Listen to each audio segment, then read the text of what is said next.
In the last 25 years, a new wave of comic book icons have taken the spotlight. Miles Morales swung into becoming Spider-Man for a new generation. Dr. Aphra brought chaos and charm to Star Wars Galaxy. Blue Beetle stepped up as a modern-day Latino hero for DC Comics. And of course, there's Jeff the Land Shark, just looking for snacks and belly rubs.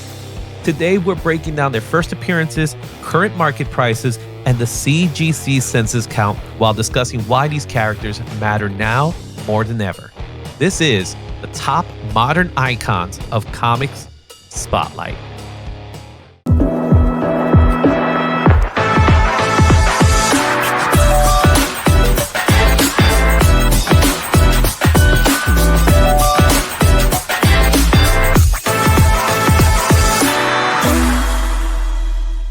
This modern icons of the last 25 years spotlight is brought to you by Global Comics. Want to catch up on Invincible, Robin's Damien Wayne, or Erica Slaughter? You can read their stories and thousands more anytime, anywhere on Global Comics app. Global Comics just made the deal in comics even better. Global Comics Gold is now $6.99 a month or $69 a year, giving you unlimited access to tens of thousands of comics from DC, IDW, Boom Studios, and more. And here's the best part. With my special code, you can lock in an even better deal at just $59.99 for your first year. If you haven't become a member yet, now's the time. Big shout out to Global Comics for supporting today's spotlight. Now let's get back to celebrating modern icons of the last 25 years of comics.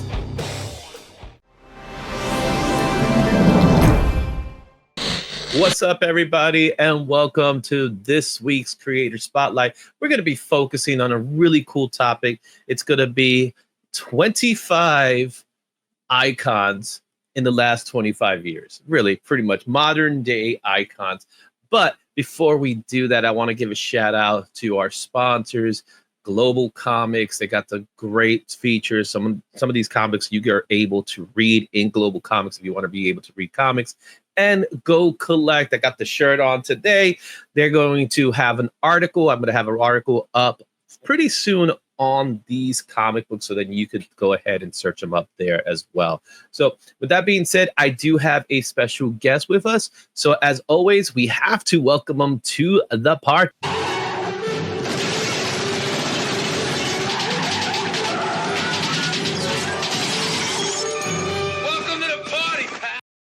My boy, Cup of Comics, Cuppy Will. What's going on, my man? How you doing? What's up? What's up, comic fans? I'm excited to be here. This list looks we're going to awesome. be talking about some really cool stuff. We're going to be looking at what we call modern day icons. These are characters that they appeared in comics for the first time in 2000 to 2025. So it's a nice little list here. I think it's one that very affordable for many of these books here. So that's one thing I noticed, and we're going to look at them. We'll talk a little bit about that. So I hope you enjoyed it. Make sure you hit that like, subscribe to the Izzyverse, subscribe to Cuppy's channel. We'll talk more about what Cuppy got going on in his channel, but let's get into this list right now. The top modern icons in comic books with this comic book spotlight. So Cuppy, before we even look at the list and we start talking about these characters, what makes a modern day icon to you? Man, it's got to be something that connects, but it's got to connect with the new comic book crowd as well as the old comic book crowd. It's got to be something that's exciting. It's definitely got to hit the zeitgeist of comics, and it's something that I think also is just synonymous with pop culture, right? Pop culture and comics have had a cross breeding, if you will, in the last couple of years. And I think a lot of these comics are not only comic book icons, but they're multimedia icons, right? You find this merch in stores. You're seeing all sorts of talk about shows, TV shows, movies. Not only do the old heads of comics know these characters, but a lot of the new, collectors also know these characters. And I think it's something that it has to be relatable, with not only the older crowd, but the younger crowd. Like a lot of these characters are young. So, and I think as we go through the list, you'll see a lot of these characters, they're not old, there's some of them started off as kids or teenagers. So yeah, we're looking at this image right here. And from this image, I think there's only one that doesn't fall under the umbrella of being a teen or a young adult, and that's the one in the very far end there that's laughing. But we'll talk more about him much later. Yeah, I'm with you on it. I think what's interesting about these modern day icons is the fact that they usually are young characters for next generation. Obviously, we'll definitely talk about Miles, because Miles is one of those characters that at first he wasn't well received because he was intended as a replacement character to Spider-Man, its derivative. But I think as the years progress, people have taken a liking to him. And then you also have the inclusion of diversity in comics, right? So someone like Kamala Khan that we're looking at here, who is of Muslim descent, is another character. Obviously, LGBTQ characters as well as part of that.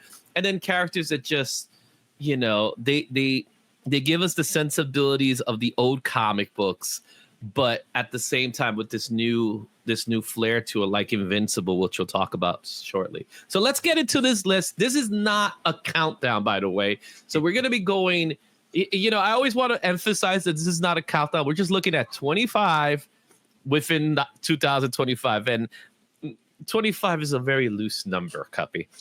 It is. And I think for the crowd, it's important to note that, we're not saying these one character is better than the other. You make that decision as the person viewing this.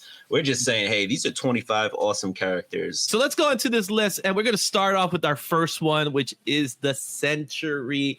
This is Marvel's version of Superman, who has the strength of 1,000,000 exploding suns, but he has mental issues and mental difficulties that goes along with him. So when we talk about the Sentry, we're going to look at his first appearance, and that's the Sentry #1, which came out right at the dawn of the new millennium in 2000 for Marvel Comics. The high sale of his book at a 9.8 was at $675. That was in October of 2021. However, the last sale of this book, that was the high sale of the book. Last sale of this book was $329 at a 9.8. The raws are going for about $74 near mint, while the graded copies are roughly around $314. There's currently 1,849 copies in the CGC census. This is the first appearance of Robert Reynolds, not to be confused with Ryan Reynolds. But that would have been funny. Talk to me a little bit about the Sentry and why he's an icon, especially now. I think it's a good time to talk about. Right. Well, let's talk about Bob and how he ended up in the Thunderbolts movie. I mean, he's quite possibly the strongest character in the Marvel universe. Probably Marvel's answer to Superman in some ways. And he's been in the comics for a little bit. Let's see, Donny Cates used them, right, in The King in Black. I mean, obviously it wasn't his best appearance. But he had some appearances, I'll tell you that much. But it's a character that's interesting because you do have this character. It is kind of almost like a what if character, because Superman has always been the strongest dude, but also the most stand-up dude. But then you have Robert, or Bob, who's very stand-up, but he also has this dark side to him, right? He tries to be a good guy, but he has this void in him, if you will, and that makes him a dangerous character, which makes him very interesting. He's an everyman with, like you said, some psychological issues, and I think that makes the Sentry a difficult character to formulate, to deal with, to have out there. And if you were a person living in the world of the Sentry, He's just dangerous, but he's been an Avenger, right? He's been a mighty Avenger. He was a Dark Avenger for a while, so that was crazy, right? He dies and comes back, so he's got the powers of Superman. I mean, this guy, for all intents and purposes, he is a interesting version of that super character, if you will. Yeah, I agree with you. I think with the Sentry, he's a representation, right, of mental health issues that people deal with every day, which we don't really get to see a lot in comics. Usually the superhero got it together and stuff. This is a guy who needs therapy, right? This is the guy who needs assistance when he's dealing with his depression and things like that, which, again, like I said, we touched on it in comic books, but we never delved into it until the Sentry really appeared. So that's what makes him pretty much a special character. And I think he's a relatable character in that way, that he's flawed. He's not this superhuman character. Another thing that's important to note about his first appearance, I don't know if you're familiar with this, but back in 2000, it was announced, the Sentry was announced through the Wizard magazine.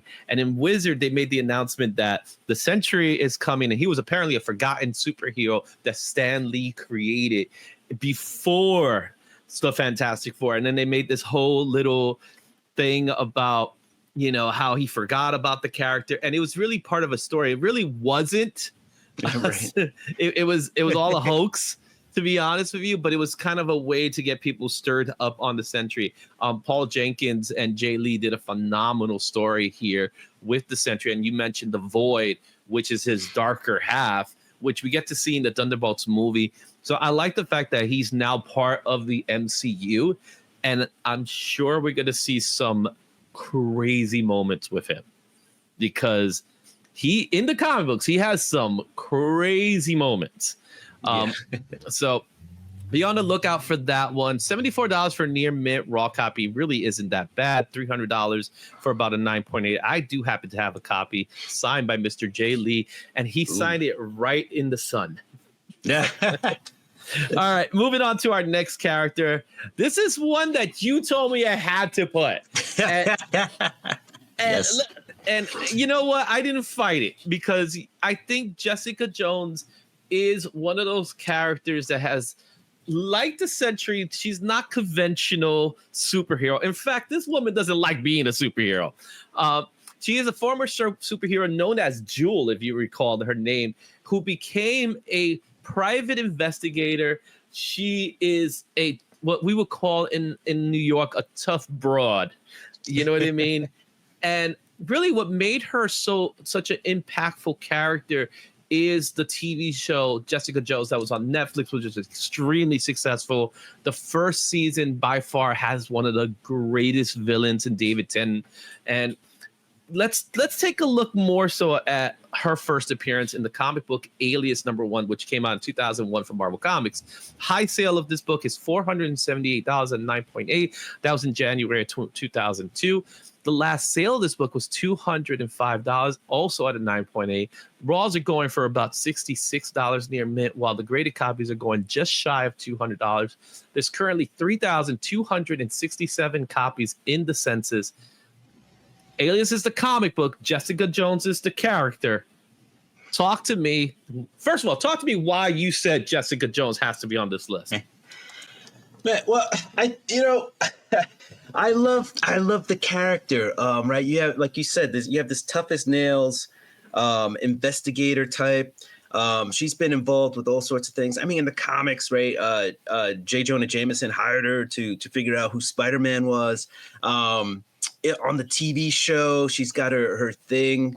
Where she deals with her past and being mind controlled. You got the involvement of the Purple Man in Alias, who's just one of these, like, just her arch nemesis, which is interesting because not too many people have the Purple Man as their arch nemesis. Also goes by Craven, right? Craven, right? Not that Craven. Kilgrave. Kilgrave. My bad. Right. Kilgrave. Yeah. Kilgrave. I caught myself after saying it.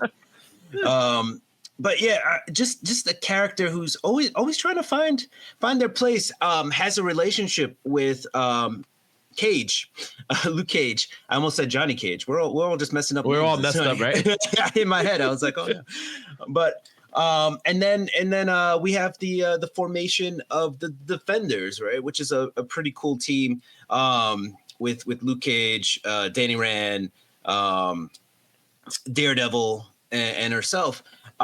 Just a character, and also a good representation character, right? In the intro, you talked about representation. This is a tough female character, one that is in charge, but also still has her faults. Like every good character still has some faults, right? Still doubts herself, still has a questionable past, but is always striving to be the good person, but at the same time has that edge that people can be like, like she may be a little confrontational, but that doesn't mean she's not trying to be a good person, a hero, if you will. Also a New Yorker, we're from New York. So I know a lot of Jessica Jones out there. You know what I'm saying?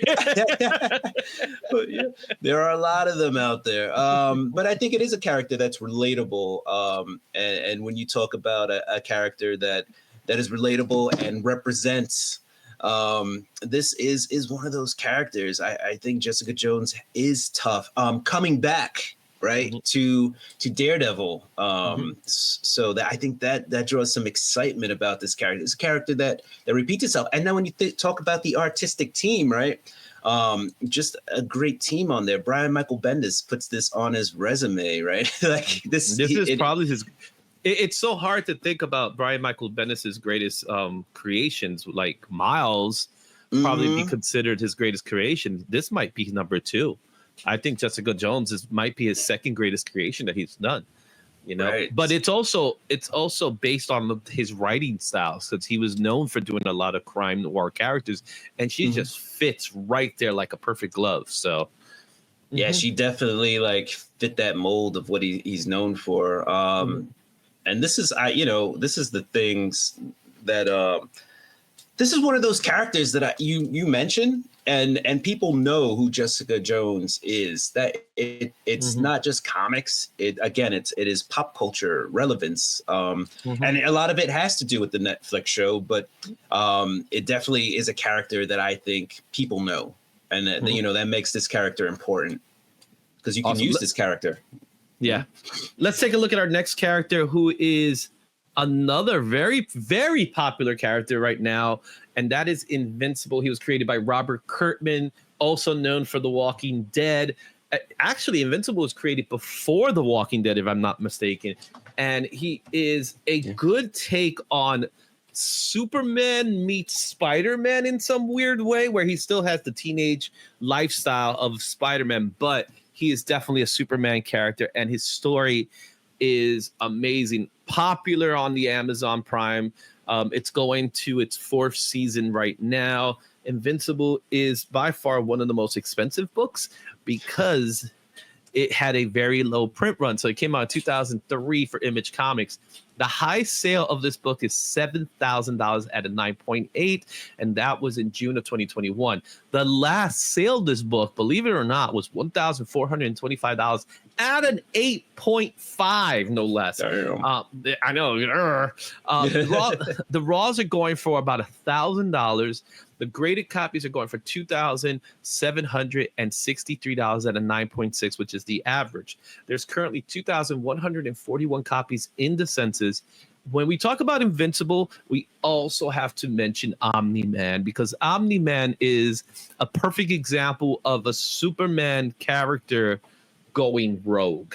And the story of Invincible really is his battle trying to be a human, but at the same time also trying to be a superhuman, and that conflicts with his life and things like that. So with Invincible, talk to me a little bit about, first of all, how his popularity has gotten to the point that it's so well received. And look at the price of this book right now. This is probably one of the most expensive books in our list. In fact, it might be the most expensive book in our list.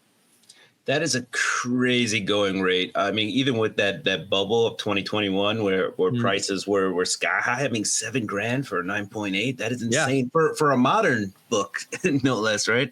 Oh man. I think what's cool about Invincible, and here's the thing, the Invincible comic book was, a lot of it was almost dollar bin fodder. I mean, for a very long time. It wasn't until Walking Dead, believe it or not. Right. Walking Dead made Invincible big. Big, right. It was another one of those Image Robert Kirkman properties. And this isn't the only I mean, these are the two that popped, The Walking Dead and Invincible, but there's been other Robert Kirkman properties that have had shows or whatever. But oh man, I think this is the first character we're bringing up that's relatable because they're young, they're teenagers, they grew up. We on the show, we're watching Mark not only grow up, not only try to be a hero, but growing up, he's going through his growing pains, right? He's getting taken to school in some ways, right? And he's got the things that a lot of people deal with sometimes, family matters. I mean, his dad's Omni-Man, if you've seen the show, that could be a disappointment sometimes. Great mustache though. That mustache is not trash. That is a good mustache.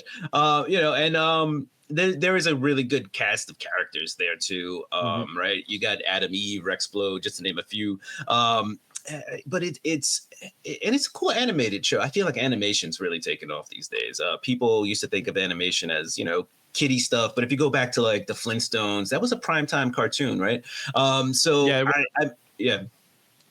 But I just think, this is a character that's it's hitting all the right notes at the right time. You've got the creator, writer, Robert Kirkman, who did The Walking Dead. This is something different. Like I said, this is a younger character that has issues that people can relate to. And all this, and when you're looking at the comic book stuff, right? Again, low print runs throughout the series, really, because I don't think the comic was ever anything that like you knew of this comic book, you knew of Invincible, but nobody was like, I gotta collect Invincible. Yeah, and it's like the first, I'm gonna say the first 25 issues, they're all high as far as prices go because it had an extremely low print run. It was on the verge of cancellation.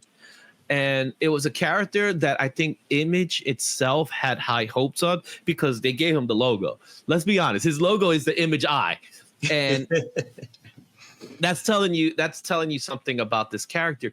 But I think what makes him relatable to, as we talk about pop culture, is how he's a perfect blend of Western comics meets manga. And I think that's what draws the attention, where it's still a manga style, anime style way of storytelling that Robert Kirkman was utilizing with Invincible. And there's a progression to go along with it. There's the youth side. So you got younger people reading it, even though Invincible is not meant for children. Right. It is a mature reader's mature comic book, but still it's something that I think he's one of those characters that's going to stick around for a very long time, even after the TV series is over, because sooner or later there's going to be an Invincible movie. And you think that $7,000 is high. When that movie pops, I think this book could eventually become a 5-figure book in the future. I think it's quite possible. I think it is. If you have it, thumbs up to you. I wish I did. I wish I was one of those few that decided to pick up this book back in 2003 when I was collecting comics. Like many people, I passed right by, and now look at it. I think the closest thing to it is probably like Teenage Mutant Ninja Turtles in the 80s, where people saw this and said, pass. And then now they look back and they're like, damn, I wish I didn't pass. Should have got it. Should have got it. Should have, would have, could have, right? But we didn't. Let's go to another character who did the actual reverse role, and that is X-23, Laura Kinney. This is the female clone of Wolverine. But what's interesting about X-23 is that she didn't make her debut in the comic books. Instead, she made her debut in the short run, because I think it was a short run, X-Men Evolution cartoon. It was an episode that it was like wasn't as important to the overall arching story of X-Men Evolution, but it was something that stood out. And she did make her debut eventually in comic books. In the comic book NYX #3. This book came out in 2004 for Marvel Comics. The high sale of this book is at $2,222. There's a lot of twos, and that was in May of 2022. I don't know what's going on here. Check this out: May 22 of 2022 for 2,220. Wow, the optics are insane, right? Last sale of this book was $400 in near mint, and that's a little high for the average. The average is being $355. 9.8 is going for $1,023 in average. There's 7,281 copies in the census. She goes by the name of Laura Kinney, which is the name that was provided to her. However, as I mentioned before, she made her first appearance in X-Men Evolution, the animated series that was on the WB network. The clone of Wolverine. She's becoming just as popular as Wolverine. So, talk to me, man.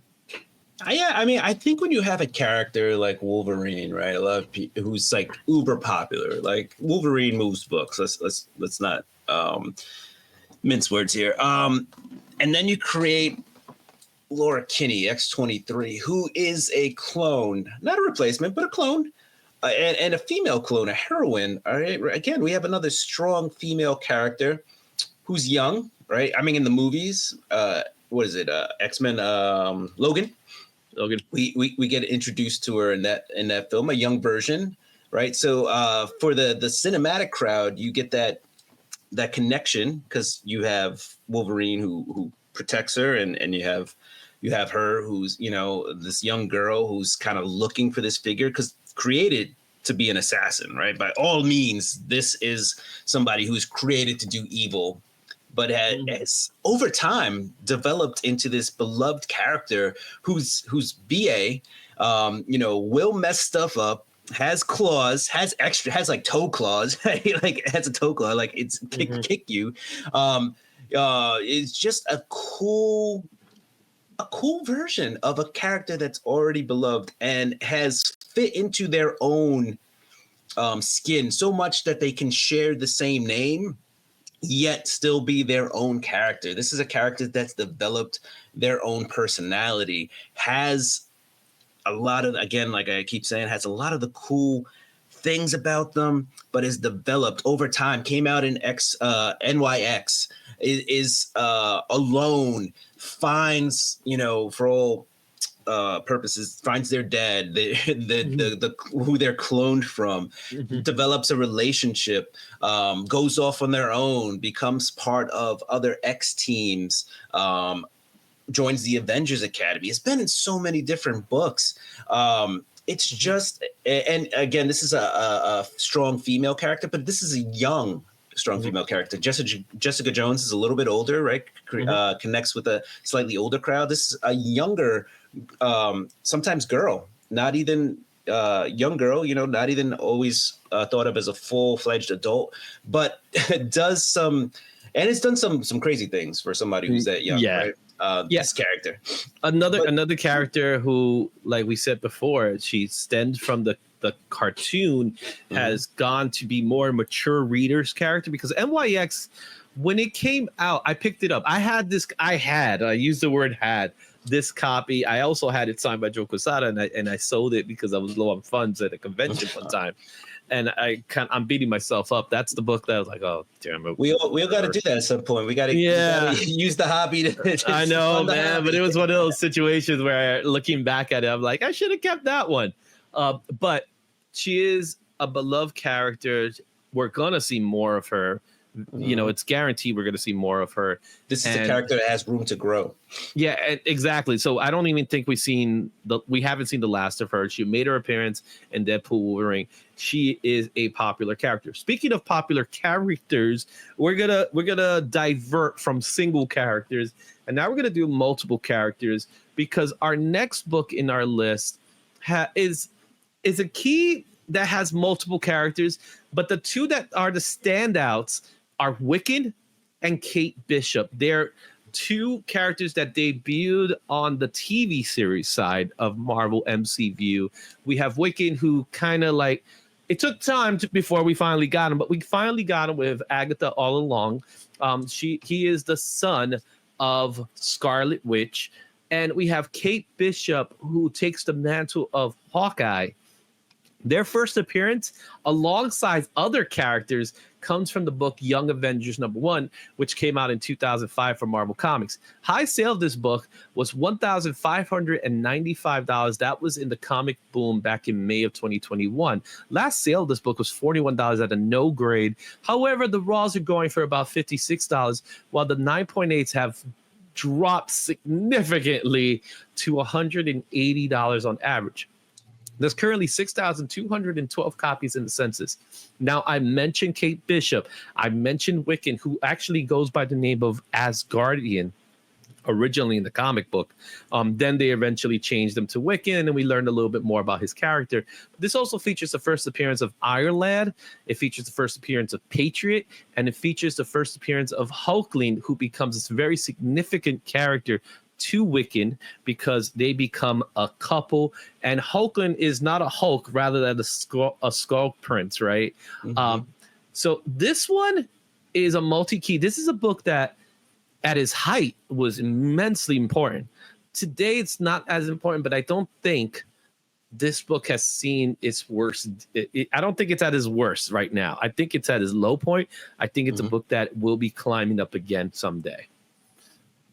Totally agree. And I think the floor is okay because you have a no grade going for $41, which means, I mean, no grade sometimes go for like what, $2 or like whatever you can get for it. And that's just that was just a sale of it. Chances for $41, it'll probably a near mint copy, but it was announced as a no grade, so we have to announce it as a no grade. There you go. Oh man, the Young Avengers. I mean, aren't we always just looking for the next cool young team to come out? I mean, there's so many characters, but let's focus on first Wiccan, I guess. Son of the Scarlet Witch, right? Cool.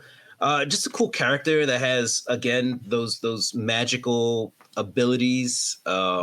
He might, for all purposes, be that, like, the Scarlet Witch is considered like a super powerful character, perhaps sometimes the most powerful character, a character that's dangerous because definitely Omega level, as we call it, right? Right. These powers make, Wiccan a character that is one to be reckoned with, if you will. We've seen them in several iterations. WandaVision. There you go. Well, so, that was the start of the storyline. So he doesn't fully form until Agatha All Along, which we kind of knew already. Right. So yeah, we get this character in there. Also has a brother, right? Speed, who comes along later. His uncle's Pietro. Yeah, there's a lot of weird, he's like an offshoot of Quicksilver. Yeah, Quicksilver. There's a lot of little different things about this character that make them cool. I still kind of sometimes struggle why Wiccan is the one of all these characters, but I do understand his power set makes him like that character that can do the things that a lot of the other characters can't do. If we move on to Hawkeye, Kate Bishop, I mean, that is a character that had a big push, by Marvel, appeared in the TV show. I think has that iconic yellow cover. People collect yellow covers. The Kelly Thompson Hawkeye was in, I'm pretty sure was in the Matt Fraction run of Hawkeye, but has always been a character that, was in the Matt Fraction. And Matt Fraction, I think, not only did wonders for Kate Bishop, but did wonders for Hawkeye himself. Like that was that run is, Pizza Dog, phenomenal run. But again, Kate Bishop is another. Oh, well, let me go back to Wiccan real quick too. Wiccan connects with again the LBGTA. I don't want to get it wrong, but I think you already did, but that's okay. Yeah, LGBTQ plus. We'll just go with the plus. Yeah, whenever you can't come up with the other letters, just say plus. Right. Big part of that community. And that we're always, again, mentioning representation. You need heroes that everybody can connect to. That's the thing that makes superheroes cool. Reading sometimes comic books cool is the fact that you have a character you can connect with. And I think Wiccan or Billy really helps on that end. Now getting to the connection with Kate Bishop. Again, another strong female character, young female character, a boss, if you will, right? Not prone to following stuff, does their own thing because they believe in themselves, right? It's a character that's very strong-willed. And then we'll get to these characters later, but is in the West Coast Avengers, and another character that's on the list has a first appearance. We'll talk about him later. Yes. So, but again, that's probably something that helps to push Kate Bishop along. Is this other character? I know, right? Appears. So, but yeah, strong characters with representation. I like that. So really briefly, because we're gonna move on to our next character here. I think what makes Kate Bishop so important as well is who she's being played by in the comic books, in not the comic books, in TV series. Haley Steinfeld, who is by far one of the it girls right now in Hollywood. So to have her being played, she's also the voice of Spider-Gwen, which we'll talk about later. She's a big deal. And then now this is her face is the face of Kate Bishop, which we will see again. There have been talks about a Hawkeye 2. I think they finally fixed the issues with Payne, Jeremy Brenner, right? Yeah. They finally started talking about paying him, which they should, because he is Hawkeye. I don't care how you look at it. And this book in general is, and again, I'm going to move on to the next one, but this book in general is so important because not just you have Kate Bishop, not just you have Wiccan, you have all these other characters who we're going to see them show up. In fact, we've already seen the Patriot show up in the MCU. He was a character in the Captain America, the Falcon and Winter Soldier show where we didn't see him as Patriot, but the character was there. And that means we're going to see it. We're going to eventually see Hulkling, because if Wiccan's there, Hulkling's going to show up sooner or later. And I think that's something that people are excited for. And I think this, like I said, this book here is at a low right now. I don't think it'll reach the heights of 1,500 again. I'll be honest with you. But I do believe this book has a lot of potential to grow. And if you have it and you pick it up at like $50, I think you got yourself a really good long-term investment. That's my personal opinion.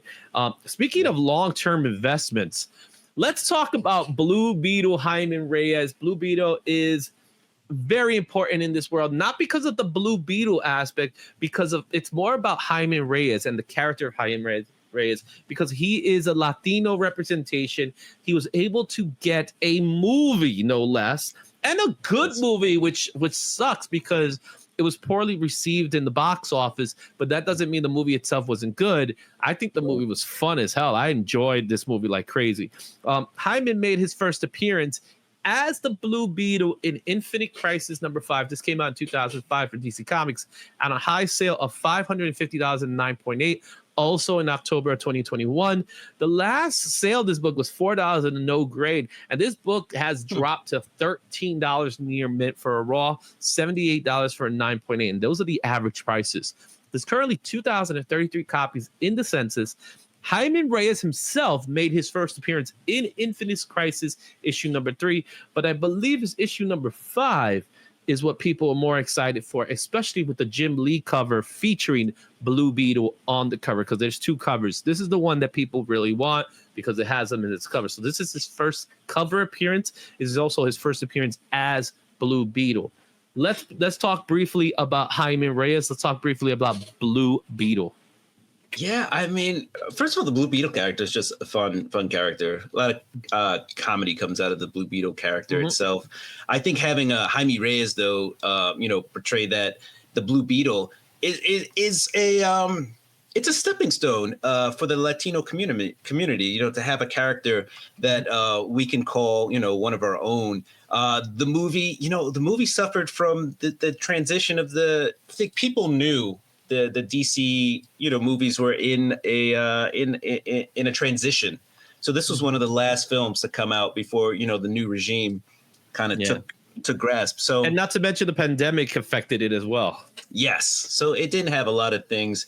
It had a lot of things working against it. That worked against it. Yeah, that kept it from reaching full potential. If you have a chance, I mean, check it out. I think it's still on Max, or soon to be renamed HBO Max again. No, it's officially been renamed.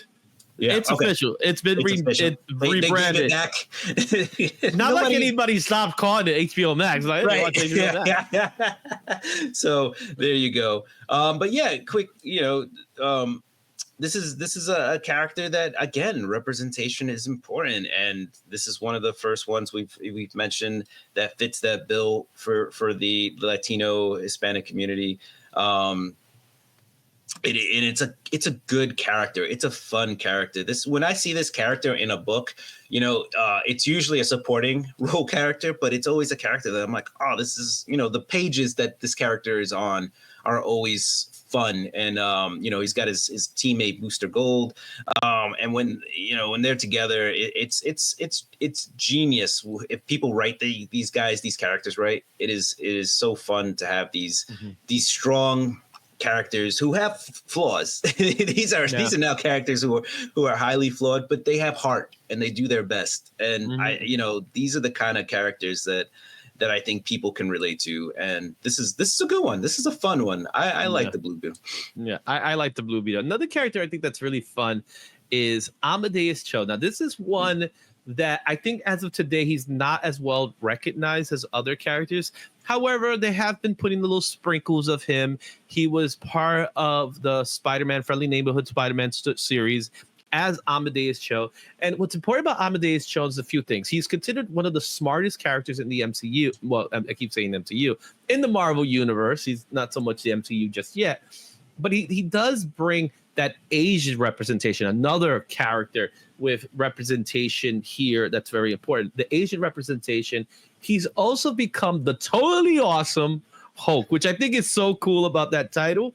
He made his first appearance in Amazing Fantasy 15. No, not that one. The one that came out in 2006 for Marvel Comics. Another book that had an extremely high sale of $2,500 at a 9.8. That was also in October 2021. We're seeing a little pattern here with October 2021. Last sale of this book was $95 and 9.6. The raws are going for $61 near mint.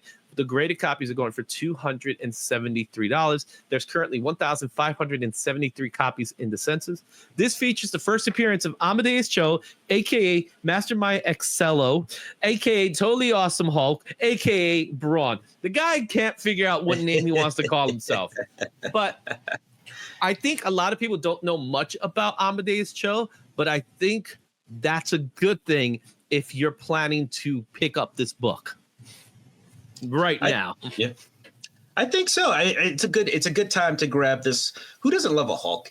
I mean, this is a good time to grab Amadeus. I did read the Totally Awesome Hulk series, and I thought it was fun. It's a really good take on a Hulk character. He doesn't have that same. He's obviously got some issues being a kid and being a Hulk, but he doesn't have those dark undertones that the Bruce Banner Hulk has. He's more of a fun-loving Hulk, right? A little bit. It is more of a fun Hulk character when you read Amadeus Cho or Braun or whatever he's calling himself these days. But he's like the modern day. What's her name? Kitty Pryde, who went by a lot of names at one time because Chris Farmer just couldn't figure out what name. all the names.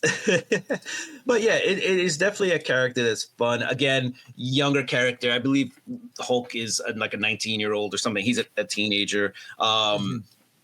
Has had a really good creative team behind him, including Greg Pak.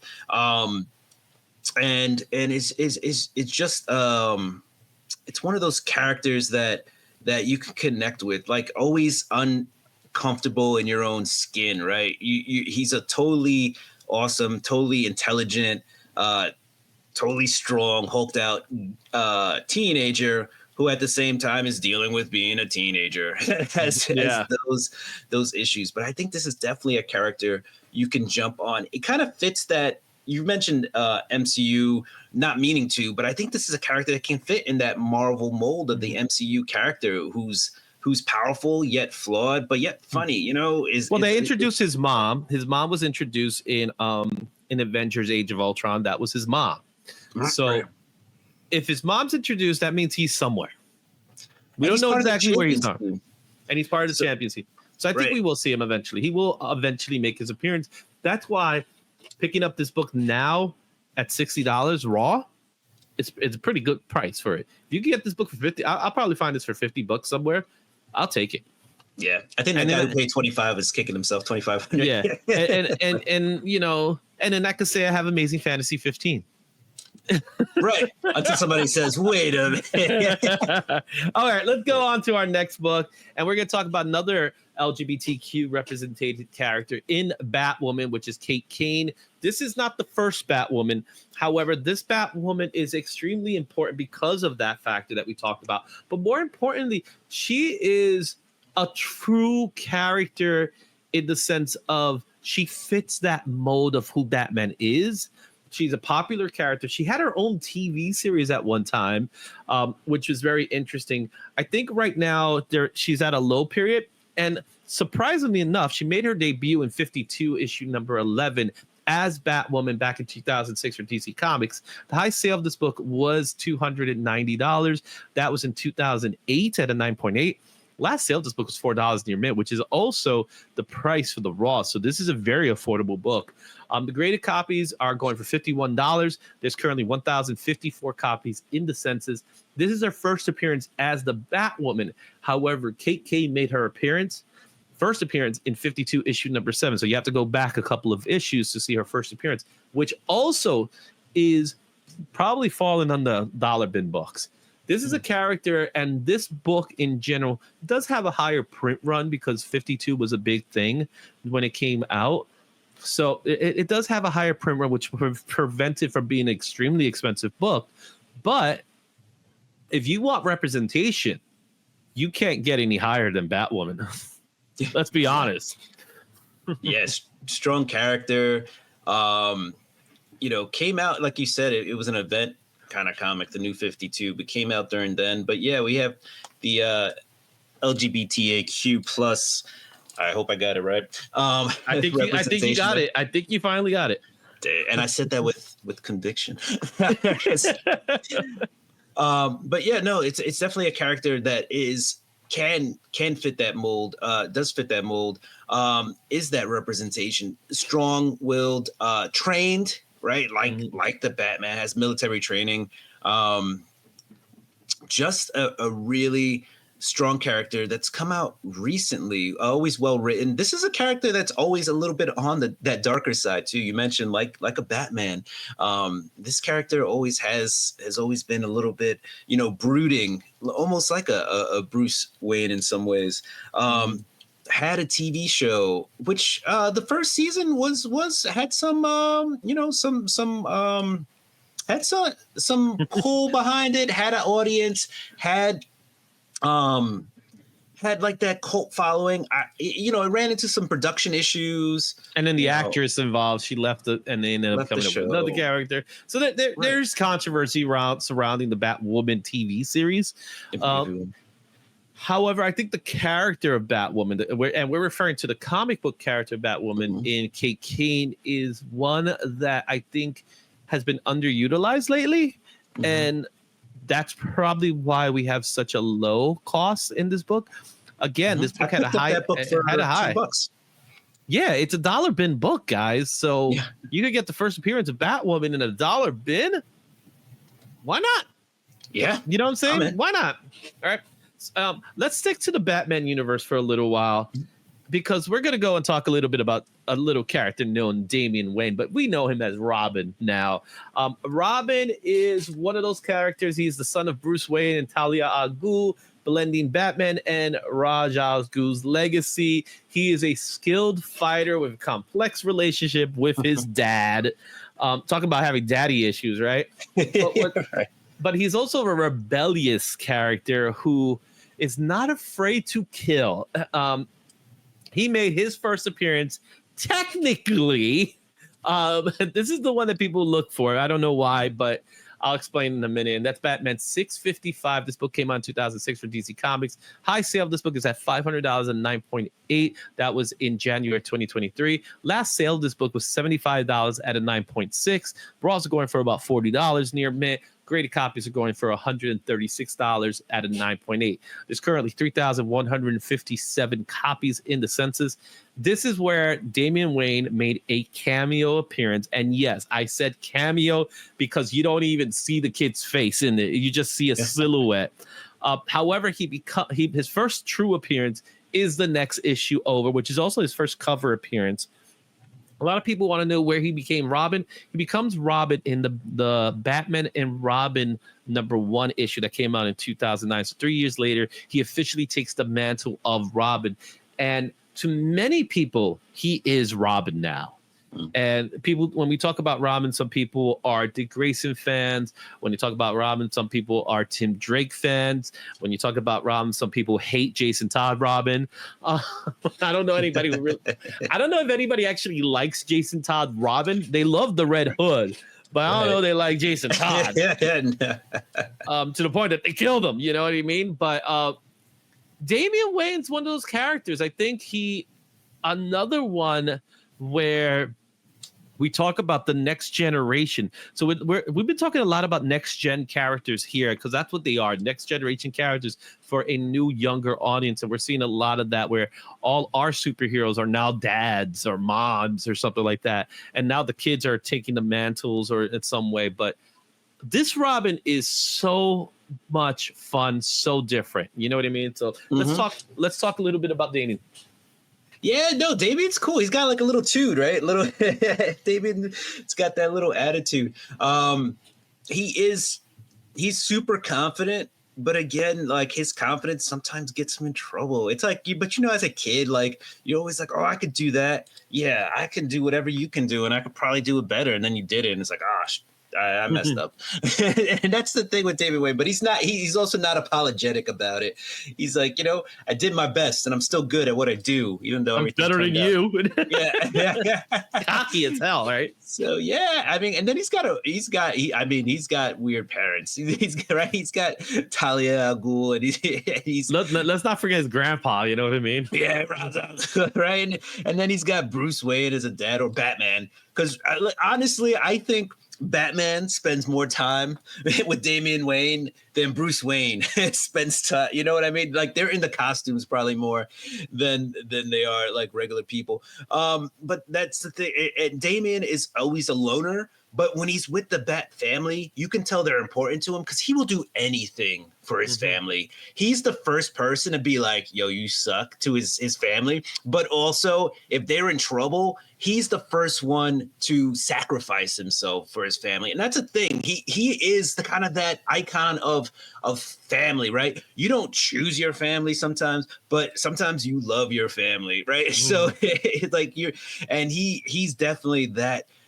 character. And the Batman story, the RIP, the Batman Incorporated, and all the Batman titles, detective that went into like his death, they told a very poignant story. It was a story that mattered. When this Robin died, like people like were sad, like there were tears like when he died. And I think that was the kind of connection that this Robin made with people. I just think he's that character. Like if he ever like truly comes out in a show or a movie, he will. Yeah, this is one of those characters that people will love. If done right, he's a good character. Yeah. So James Gunn went on the record to say that the Brave and the Bold movie that will come out will feature Batman and Robin, Damian Wayne. So we will see Damian Wayne in a live action form. I'll say maybe 2-3 years from now, and we'll start hearing more of the rumbles around it. Damian Wayne, he's made already appearances in animated features. So he's very popular. And just as you said, he died, he came back. Trust me, Damian's not going anywhere. And let's go ahead and talk. We talk about feature films. We're going to move on to one that is a little bit of a surprise, because when it did come out, it was a surprise hit by many, even though those of us who read it knew how good it really was, and that's Kick-Ass. So we're doing a double hit here with Kick-Ass and Hit Girl. Both of them are ultra violent characters. However, it's set in a real life setting with Mark Miller, who is the writer, John Romita Jr., who did the artwork. However, it's become a bigger deal, right? Kick-Ass himself, his first appearance was in Kick-Ass #1 in 2008. A lot of people don't know this, but this was originally a Marvel comic. It was from the Icon run, which was creator owned. It was kind of a way for Marvel to get creators. Hey, you want to do your character? Do it here. We'll publish it and stuff like that. And it has a high sale of $204 and 9.8. That was recent. That was actually in 2004. The last sale of this book, believe it or not, was $7 at Very Fine, and that's about the same price for the Raws at $6. 9.8s go for $185. There's only 613 copies in the census of this book. But before I move on to Kick-Ass, I got to talk a little bit about Kick-Ass #3 that came out in 2008. This one has a high sale of $1,000, and that was in 2019. Last sale, however, was $12 at Very Fine, and the Raws are going for $9 at a Fine. 9.8 goes for about $267, and this one has an even lower census count with 144, and this is the first appearance of Hit Girl. Kick-Ass. Tell me, wasn't that like a surprise hit of a movie? Oh man, it is. It is. And I think it's got the perfect blend, I think, of everything, right? Not a true superhero per se. But then again, a lot of these characters become superheroes due to some incident that is giving him some kind of power. But when you talk about this guy's power, it's like he just can't feel pain. And so it's a weird power to have. But that was the funny thing. Was it really a power, or just he has a threshold for pain? Right. Because in the second movie, he talks about like he's like the Mick too. Foley. He's like the Mick Foley of comics. Right. For those of you who don't know Mick Foley, look it up. Mick Foley. It's a good reference. It's a character that he fails a lot. But just the cast of characters. Mark Millar, wrote this. He does a good job of creating these interesting characters. These characters that just exist in these universes that are so bombastic, so it is almost theatrical even when you read the comic, like, because everything is so exaggerated. It's so crazy. But the Kick-Ass character he's a guy. Like it's like if we bought spandex and just went out with batons and was like, let me be a superhero. Let me just try to be a superhero, and then we always get kicked in the gut and driven to the floor, and then somebody else comes and saves us. Yeah. But meanwhile, on the other end, you have the character of Hit Girl, who is trained to be what Kick-Ass wants to be, and her characterization is very interesting. And it's interesting that her first appearance is more important than his, probably because I think she has more of a cult following that Kick-Ass himself does. She's one of those characters, man. When you first saw her, you're like, oh, this little girl. Ooh, she's trained by I'm trying to remember who he was, but it was Nicolas Cage. Daddy? Big Daddy was Nicolas Cage trying to do his best Batman. It was so good. Oh my god. She's so good, and she's so ruthless, man. Yeah, and it's like she's this young girl, but has like the foul mouth and doesn't see anything wrong with what she's doing. But she's like the Damian Wayne, right? She's like Damian Wayne in some way. It's what makes Damian Wayne such a good character. That's like his love right there. I wish those two could meet up. That'd be love at first sight. Yeah, that'd be amazing. Damien would be like, Dad, I have to tell you about this girl I met. She's perfect. I love her. She does everything I do. But better, she murders people. Like I found my soulmate. Oh, man, he would think that too. I bet too. But if you guys haven't seen the Kick-Ass movie, watch the first one. The second one's really good as well. It features Jim Carrey in a role he does not want people to care about because of pretty much a couple of things that have happened during that time frame that he regrets doing that movie, even though the movie itself is good. And his portrayal is actually really good in that movie too. So go check out Kick-Ass. It's a great movie. It's a fun movie. Again, it's a rated R movie. It's not a kid's movie. But with a name like Kick-Ass, you probably think that already. Right. It's time to go with the big dog. Right? This is probably the biggest character in this entire lot next to Invincible. I think Invincible is the most expensive, where Miles is probably the most famous. Miles Morales, Spider-Man, he came in at a time where, like I mentioned it before, a lot of people were not fans of Miles when he first came out. So he kind of grew on them. And the reason why he grew on him is because he shares the exact same ideologies as Peter Parker. They found a way to give us a new Peter Parker in Miles Morales. He also, what's very interesting about his representation, he's part of the representation. He's an Afro-Latino. And I did remember one time they even tried to make him gay at one time, and that's when someone said, "No, come on, seriously, right, man. It's like just let him be one thing." You know what I mean? He doesn't have to be everything. He doesn't have to be everything, right? You're right. So, but what's interesting about him is that he has extended beyond what I think that Marvel's expectations were from Miles Morales, to the point now that Ultimate Fallout is by far one of the most important comic books in the modern era. It's considered the top modern key that came out in 2011 for Marvel Comics. At its highest sale, it is at $4,499 at a 9.8. That number is going to change very, very soon, because a 9.9 just recently circulated for this book. There's a lot of controversy around that 9.9, but we could talk about that at a later time. 9.6 is the last sale of this book at $425. The Raws are currently at a low for $289. I say that because I know this book is going to go up in value more. So 9.8s are roughly around $979. But look at that census count.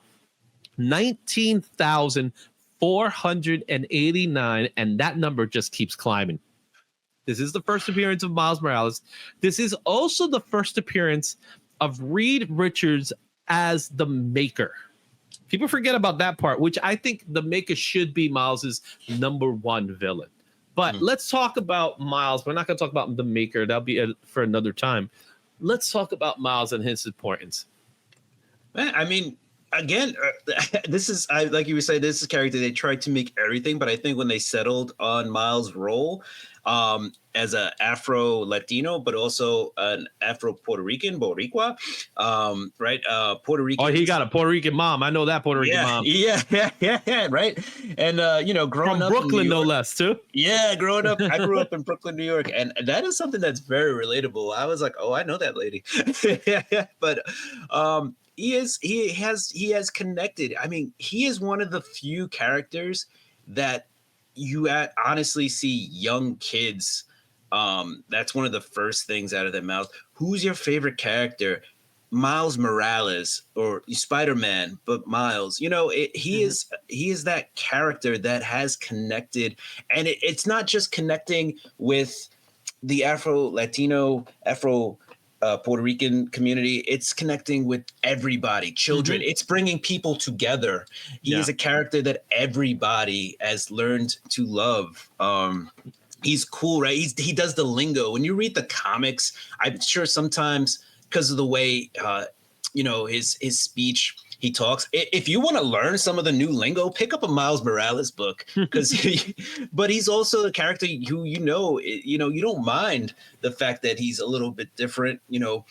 He connects with everybody, old, young, black, white, Puerto Rican, Dominican, Latino, Asian, everybody. Yeah. You can go anywhere in the world, and this is a character that is as important and probably as popular as Peter Parker, which is hard. It's a hard thing to fathom, that the most important character in comics has a guy who can stand next to him and is also as well known and goes by the same name, right? Years ago, you couldn't picture somebody being bigger than Spider-Man, but there is a Spider-Man that is just as big. And the thing about this Spider-Man, again, is we all have the older comic book collectors have Peter. We love that Spider-Man. The younger comic book readers have also their Spider-Man. It's something that can be shared, which is awesome. I think it's amazing. It's amazing how big and far this character's come. I totally agree. I think Miles he's a one in a lifetime type of character. He's a character that you hit lightning in the bottle and it took time. It actually took time. It didn't just happen overnight. It took time, but now we're at a state where Miles is, as you said, just as big as Peter, and he hasn't even hit his ceiling yet. No, that's I remember when this crazy book was still part. on shelf. You know what I mean? This was a $10 book. Now you look at these prices, and for some books you say, "Oh man, this is high." For this, I think like $9.79 for a 9.8 is almost like a discount. You may never see the price lower. Like, yeah, this and again, we have yet to see him at his ceiling. He has not peaked yet. The animated cartoons are the animated cartoons, which has helped elevate it, but it's the live action that's going to make this thing go. Ooh, you know what I mean? All right, moving on. We got to go to another character who is also part of the Latino community, and that's his America Chavez, my girl, Miss America. Let's be honest, we don't call her Miss America. We call her America Chavez, right? Right. She is the multiverse hopping hero with super strength and star portals. She is a leading LGBTQ Latina character with a Boricua, no less, you know, and she's right. And I wish we could take that Boricua side to her a little bit more. In live action, my personal opinion.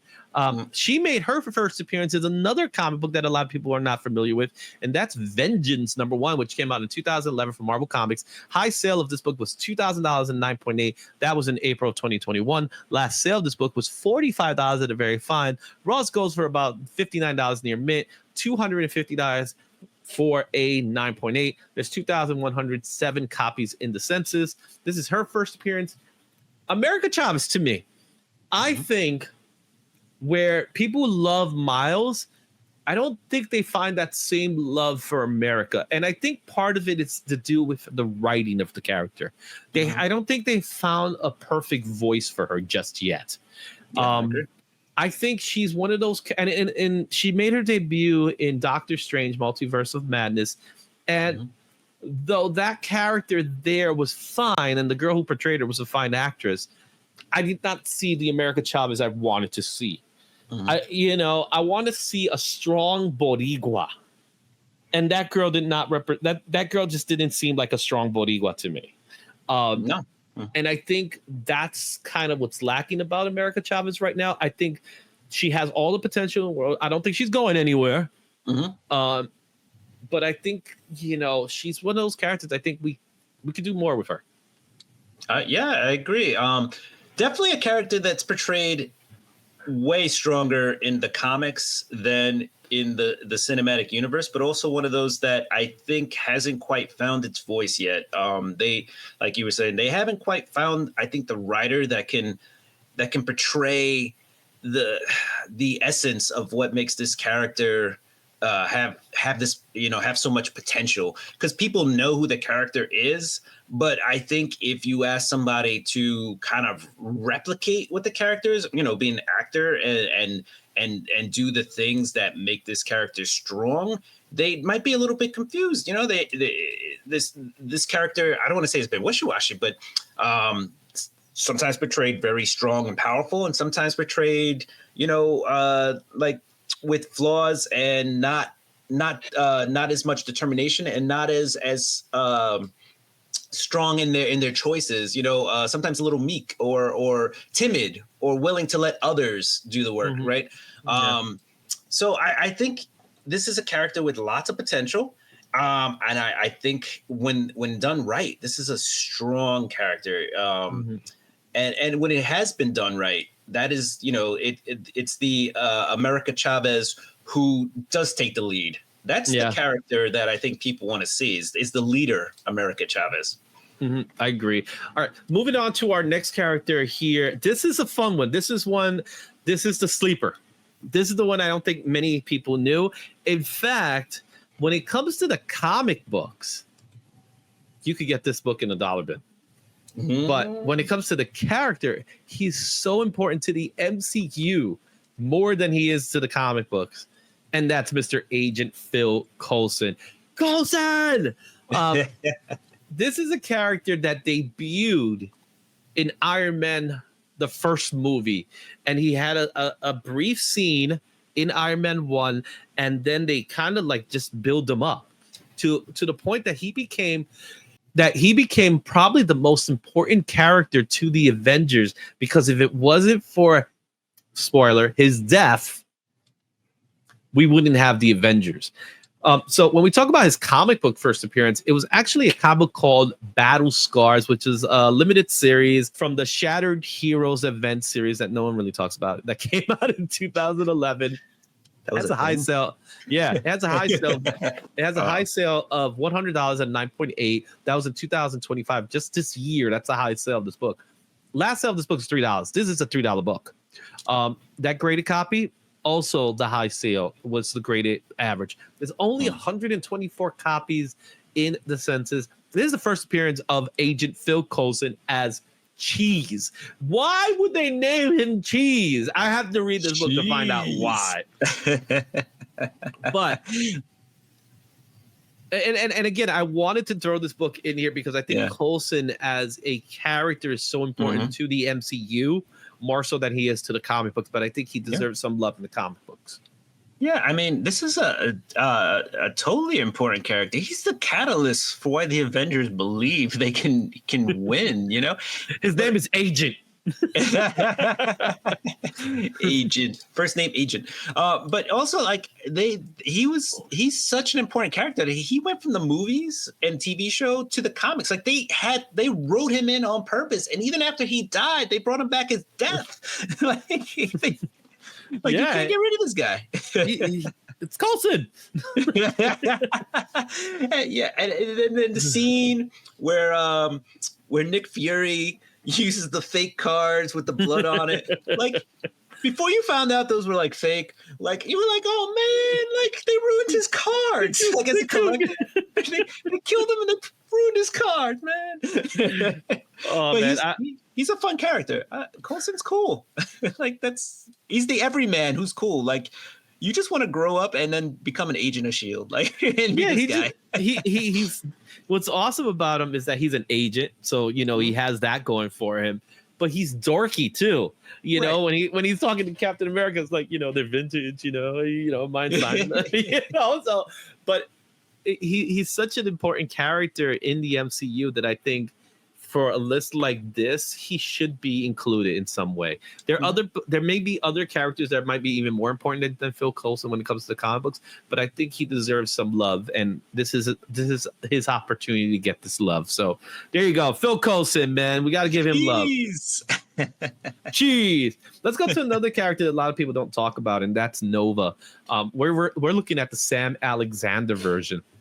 Another Nova. This is a fresh energy. This is again another teen character who's dealing with, you know, being a Nova member now, being a member of the Nova Corps. He made his first appearance in Marvel Point 1. This book is very important. It's a couple of first appearances in this book in general, but came out in 2011 from Marvel Comics. It has a high sale of $500 at 9.8. That was in 2021. Last sale of this book was $4 at a very good. The raws are going for about $6 near mint, so it's a dollar bin book for the most part. And it's at a 9.8. It's $62. We have $1,445. I do this all the time when I do this. I end up saying dollars somehow. We have 1,445 copies in the census. Nova, Sam Alexander. There's a different Nova. This is not the same Richard Rider Nova, but I think he has potential. I think you're right. I mean, all we keep hearing is or what we kept hearing, especially in like 21, 22, 23, Nova. No Nova yet, but we have this character, this iteration who's young and if the MCU follows through and does, the teams, does a champions team, does those things, this is a character that can pop up in those, on those teams. Also, it's a young kid, so again, you have that correlation of the young superhero that people can connect with. I mean, everybody has that how dinosaurs are always cool. Also, space is cool, right? So when you start talking about space and space exploration and traveling space, but not only that, but being like a space cop, like that just seems pretty cool. Being like, I'm part of the Nova Force. I fight up, I beat up aliens when they act out of line. So there's a lot of potential. There's a lot of potential. He has made his debut in an animated form, but we haven't seen him in the live action form or anything like that's really remotely significant to what people are really looking for. But be on the lookout for Sam Nova, because I think the day will come. I think he's one of those characters like some of these other characters, like an Amadeus Cho, where we haven't seen them live up to their full potential just yet. That doesn't mean that day won't come. You know what I mean? Exactly. But this is one that I think has lived up to her potential. And I think there's more on the spotlight for this character, and that's Miss Marvel, Kamala Khan. She is a Pakistani American teenager who discovers she's an Inhuman, now a mutant. Oh boy. Many people identify her really. We talked about Miles, but we also look at her as a new version of a Peter Parker, but this time for the female community. But more importantly, I think for the Muslim community, because she is the first Muslim-led headliner in comics. She made her debut as Miss Marvel, Kamala Khan, in the all-new Marvel Now .1. Oh my goodness, what a name, right? Like I saw the name, like, wait, did that just put all new and now? That was in 2014 for Marvel Comics. At high sale of this book is $2,030, $9.8. That was in May of 2021. Last sale of this book was $22 near mint. $26 is the average for the Raws, $78 for 9.6. There's currently 2,986 copies in the census. Kamala Khan made her debut as Miss Marvel in this comic book. It wasn't, but she made her debut in Captain Marvel 14 that came out in 2013, a year before, in an unnamed cameo. They identified that that's her. That book in itself doesn't have as much staying power as this one. This one's the more important of the two books there.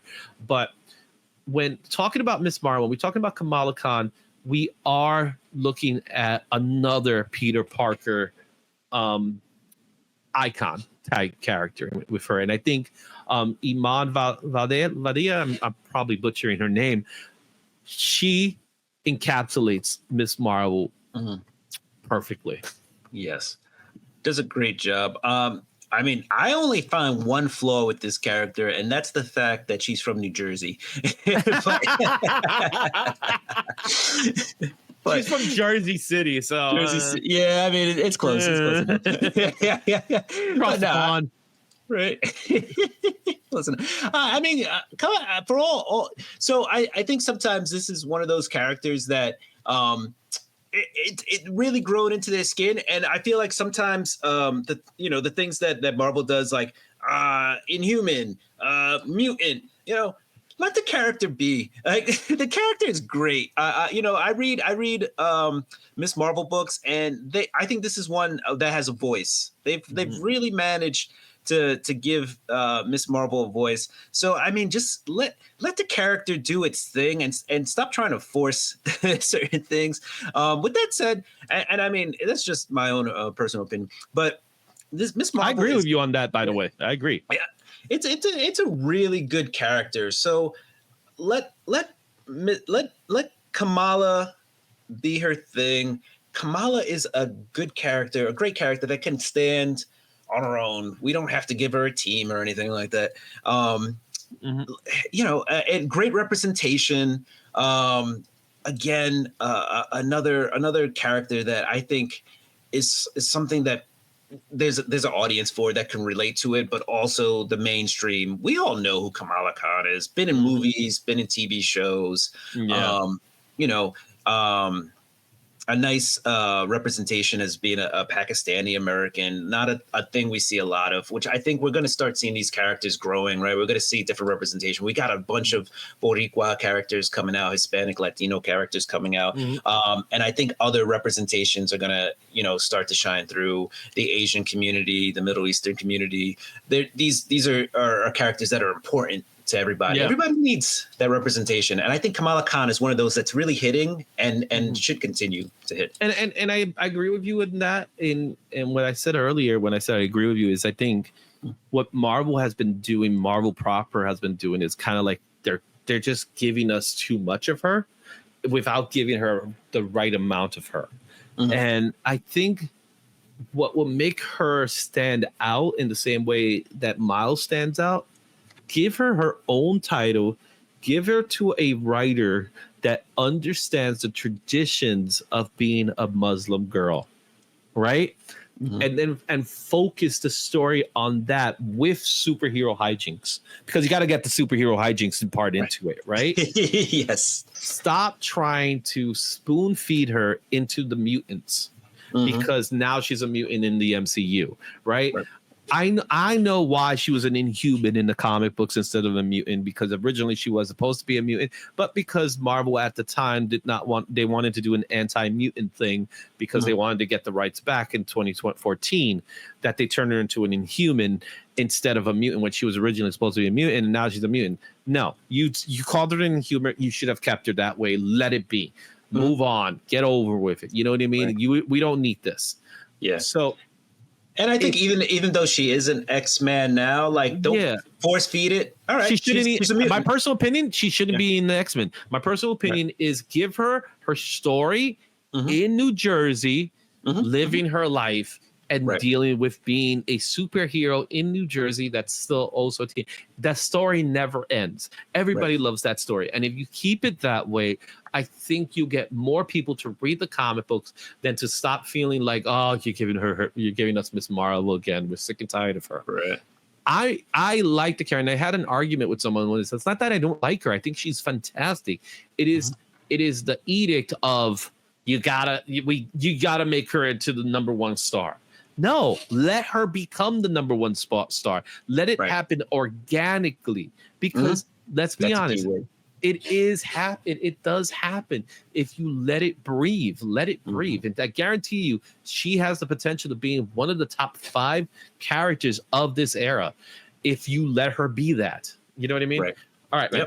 Let's go on to our next one here, and that's Ghost Rider Robbie Reyes. This one is awesome because unlike previous Ghost Riders, which they have a nice little fire motorcycle, this Ghost Rider has a muscle car. All right. And it's a balance of street racing with supernatural vengeance, but another Latino-based character in Robbie Reyes. We got to see him a little bit in the Agents of S.H.I.E.L.D. story, which I thought was awesome, and it looked great. His first appearance was all new Ghost Rider #1, which came out in 2014 from Marvel Comics. High sale of this book is $676. That was in 2022. $28 was no gray was the last sale. $28 is the near mint for the Raws. $227 for 9.8. 1,057 copies in the census. He made his first appearance here in all new Ghost Rider #1. Another character who I think is, as of right now, is at a low, but it's a character I think everybody should take a look after, because he the muscle car, man, Fast and Furious, baby.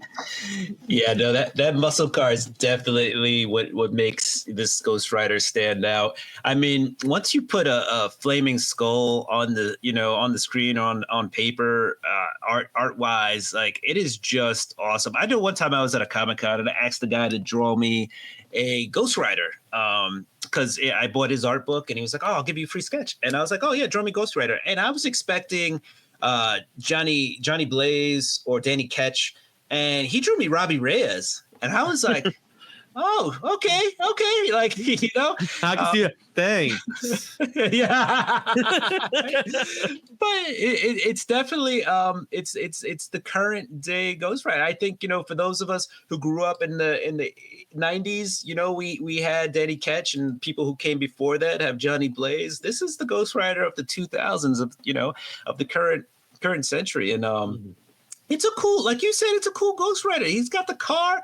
They did the car as a toy on Kickstarter or something. I think that thing sold out, and Really? you know, they did it last year, I think, and it had like lights and the wheels could glow red, and it was it was a pretty cool toy. I was like, oh man, I'm kind of sad I didn't get that.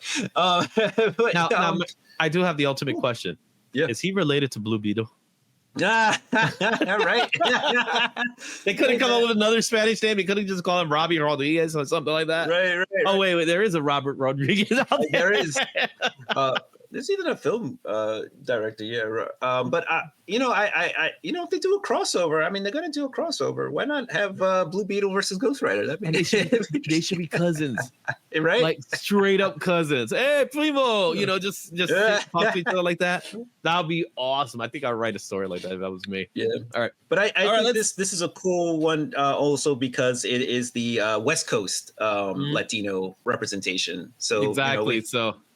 We have the other side. All right. So now we're coming up back to representation, but we're going to come to a character who she made her first debut long before the 2000s, but this is a different version of that character. But she's so important to the Spider-Man universe now that you don't see this character any other way anymore, and that is Spider-Gwen. Who was also known as Spider-Woman when she made her debut, but now she's going for Ghost Spider. No, guys, she's Spider-Gwen. Deal with it. You guys screwed up. She's one of those characters from an alternate universe that made her debut in the Edge of Spider-Verse issue number 2 in 2014 for Marvel Comics. I'll just go ahead and read the numbers here. It's $2,500 and 9.8 was the high sale of this book in November of 2022. Last sale of this book was $251 at a 9.0. So that's the raws are going for $293. The graded copies goes for $703 and 9.8. There's 8,654 copies in the census. Now, what I was going to say about Spider-Gwen, she's one of those interesting characters to me that will we ever get to see her in a live action format because of who she is and what she represents? If it was up to Sony, I bet the answer would be yes, right? However, will she fit in the MCU? I think she will fit great in a Secret Wars type storyline, but then beyond that, I don't know what they would do with this character. So, very briefly, let's talk a little bit about Spider-Gwen and her importance to the Spider-Verse. Yeah, just a cool character. Spider-Gwen, she's in a band, she does ballet, there's all sorts of cool things about this character. Again, we have so many Spider characters. Like you said, what does this one fit in? I do think, everybody deserves that character that they can relate to, and this is another character that can be related to. At one point, I would even say that this character was on the same level as like a Miles, but with every character, you hit your peaks and your lows. This is one I think they're still trying to figure out where she fits in. Mm-hmm. Yeah, and I think in the comic book world, she's as popular as they come because there's always a book with her in it. They may be considered limited series, but let's be honest, they're regular series. They just call them limited series so they can renumber it, right? But in a live action format, I don't know outside of the multiverse we will be able to get to see her in that way. We did get to see her in an animated version, and I mentioned this before with Haley Steinfeld being the voice of Spider-Gwen. But beyond that, will she ever make an appearance in a live action form? If she does, first of all, to do that costume will be awesome. I would love to see a live version of that costume in some capacity. I don't know we'll ever get to see that. I'm thinking maybe we will one day, but I'm not sure if that would happen. It's a hard one. And I think she's one of those characters that she wasn't meant to last long, I think. Mm-hmm. And she just did. Yeah. But the popularity. She just broke that glass ceiling. That's what she was to. She broke that glass ceiling. And I think Spider-Gwen is a character that I think Marvel never knew was going to be as big as she was going to be. I think they had no idea with her.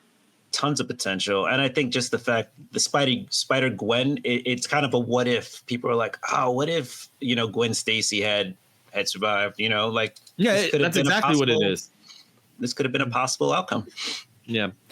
All right. So let's go with our next character, and we're going to stay with the Spider-Verse characters here. We're going to move on to Spider-Punk, Hobie Brown, right? Hobie Brown. Spider-Punk to me is one of my personal favorite characters. I have his first appearance right up there. Nice. And we'll talk more about him, but he's that punk rock in Spider-Verse but he also has that rebellious side to him, but with that charm that is a Peter Parker. He made his first appearance in Amazing Spider-Man issue number 10 that came out in 2014. I don't know what the legacy number will be. This from Marvel Comics. High sale of his book was $450 at 9.8. That was in 2021. Last sale of this book was $35 near mint. $27 is the raw average. $118 is the average for 9.8. So it's actually dropped a lot. So it's pretty affordable when you think about it. There's 1,090 copies in the census. Oh man, do I love Spider-Punk. It's a cool character, right? Again, and we've been saying representation. This is like a British type of punk rock. It's not your classical, but he represents a culture. this Spider-Punk, this character. And there's also he is an alternate version of the Prowler, which is interesting, like that original Hobie Brown. Yeah, because he's not Peter Parker. Right. Yeah. He's by all measures, he one of the versions of this character in the Spider-Verse is a villain, and the other one is like this awesome, like rage against the establishment. I was trying to say the proper word and not actually be a punk, use punk language, but rage against the establishment type of a character. And this is definitely a fun character. Everybody grows up wanting to be the rock star, and this is the rock star of the Spider-Verse. This is the guitar playing, foul mouth, I'm gonna do what I want to do version of Spider-Man, and that makes him cool. And when he made his debut in the Spider-Verse movie, in the second movie, the way they did the animated style for him was great, but they also did something with him that was very interesting, which I think we're going to see more of when we see the last part of the movie, where you're seeing that he cares for these characters, but he's also against everything that's going around him. You see him taking parts and things like that, and what is his agenda here? Like, obviously he's meant for good, so what he's doing is good, but he's so anti-establishment that he cannot be part of this thing. Like, I'm not part of a team, we're not a team, right? You know what I mean? That kind of idea. But there is a general care for this character. There is a general love of people in general. He is a loving character. He's a cool character, and he's a punk, man. That's all you gotta say, man. You gotta love it. All right, let's move on to our next character, and that's Jessica Cruz. This is another character very similar to that of the Sentry, in the sense of she deals with anxiety, so mental health is a big part of her character. She becomes a Green Lantern later on, and I think what makes her important is that anxiety factor. Is the fact that she is a character, another Latino with a name like Jessica. I know at least 3 Jessica Cruz in real life. One kind of looks like her. All right, at least they didn't call her Jessica Reyes. You know what I'm saying? So she is an important character. She made her debut in Justice League 31 in 2014 for DC Comics. A high sale of this book is $300 at 9.8. That was in 2021. Last sale of this book was $10 at a no grade. $15 is the average for the raws. $112 is the average for 9.8. There's currently 867 copies in the census. She made her first full appearance as Power Ring in this issue. She wouldn't become a Green Lantern until Justice League 50, which came out 2 years later, really. Jessica Cruz, not a well-known name in comics as far as these other characters go, but Very important to the world of Green Lantern, very important to the Latino community. She's also been in animated format, so we're starting seeing more of her. So she is starting to gain momentum as far as a character that people are looking up towards, because I think her days are coming.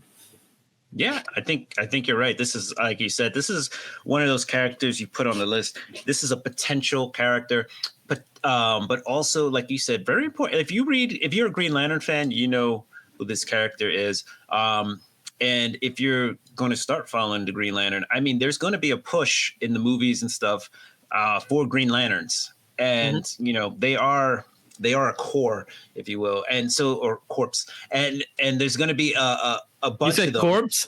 I know, they're not dead. Sorry, they're not Black Lanterns. They're core. I was trying to pronounce the P without pronouncing the P, but I pronounced the P. But anyway, they're you know, it is almost a galactic army, if you will, of lanterns, and this is definitely one I think they're gonna push. Again, all sorts of reasons, to just a really cool character. Deals with some trauma. Like, this is a character, when you read the books, this character has dealt with some things, some issues. I mean, they've seen people die, people buried, they've died themselves. Darkseid, right? So this is a definitely a character that is, I think, prime. This is one of those that are prime for a push. Yeah. And talking about a character that's prime for a push, let's talk a little bit about Superman, Jonathan Kent. Jonathan Kent, the son of Superman and Lois, blending human and Kryptonian heritage. This is another LGBT character that was created. He made his first appearance as a baby in Convergence Superman #2. This book came out in 2015 for DC Comics. The high sale of this book is $825 at a 9.8, and that was in February of 2022. Last sale of this book was $15 at a very fine. $13 is what the average price for the near mints go. $57 is the average price for a 9.8. So very, very affordable book. 403 copies are in the census. Again, I mentioned this is his first appearance as a baby when she gives birth to him. Jonathan Kent doesn't officially become Superman until the comic book Superman, Son of Kal-El, issue #1 in 2021. Controversy with this character, not so much because of the LGBT representation. I don't think that's the thing. I think it's where DC is trying to, and Marvel does this too, but Marvel, I think, does a better job at it than DC does, where they're trying to replace their legacy characters for newer, younger versions of it. And I think Jonathan Kent happens to be one of those characters that has struggled from that. You're calling him Superman. There's only one Superman. You know, meanwhile, when you call Miles Morales Spider-Man, you're like, yeah, he's Spider-Man. You know what I mean? I think it's very weird how it goes up, but I think the word we used earlier was the word organic. It's almost as if he hasn't earned the title of Superman, right? Where Miles has earned it, if that makes sense. Yeah, I mean, I think this is still a character that they're looking to see how it fits. I think part of the big problem was you had the Super Sons, right, where it was Jon and Damian Wayne, and it was such a good dynamic, and they kind of forced Jon Kent to age, and then you lost that dynamic because Damien's still young, and so you forced this down people's throats, and we already have an adult Superman, right? And to make a comparison, you have Miles and you have Peter, both Spider-Men, but both vastly different as individuals. Whereas Jon Kent is kind of the younger mirror image of Superman, right? Of his dad. Yeah. And so you don't have a ton of differentiality. You know, he is, you know, part of that LGBTQ community. But that's like really the only differentiating factor at this point. I think they still have to work on the voice of this character a little bit, and really find out what makes this character different. But also, like you said, and like we've been saying, you got to make it organic. You can't force it. And there's been a lot of forcing, I think, with this character. Still a great character, still has the things that people can relate to, but this is a character I think that needs a little bit of time to develop. Yeah, they need to find a better voice for this character. I liked when he took on the electric blue suit of Superman, which kind of gave it his own identity in that way, because I think that's the problem here is finding the identity of this version of a Superman. And I think what Miles did differently than this one does, John, is that Miles had his own universe to become Spider-Man. So he became Spider-Man in a different universe. And then I guess that would made it more acceptable. They kind of did that with him. They kind of put him in like a little universe, but it still didn't work. I think with Jon Kent, I think just drop the fact that his name is not Superman. Drop it. I think that will help him a lot. Give him another name. Call him just Super if you want to just call him Super. You know what I mean? I think there's some presence in doing that. And I think that will help him out a little bit more in getting more accepted by the comic community. I think he's accepted by a lot already because of who he is. But as far as being accepted, as far as the overall general comic community, they still haven't gravitated towards him the way they did to Miles. So that's being said, let's move on to one more character for you. And that is a character known as Dr. Aphra. I said Dr. Aphra. This is one of the rare ones because she is our only Star Wars adjacent character.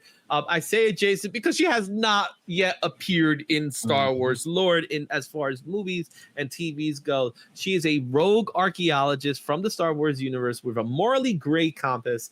She partners with murderous droids, and adds a dark humor to the Star Wars mythology. She became a cult favorite.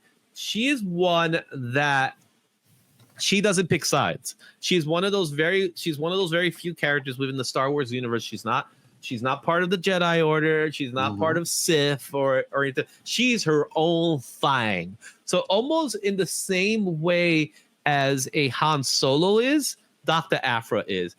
And she is also a member of the LGBTQ community as well.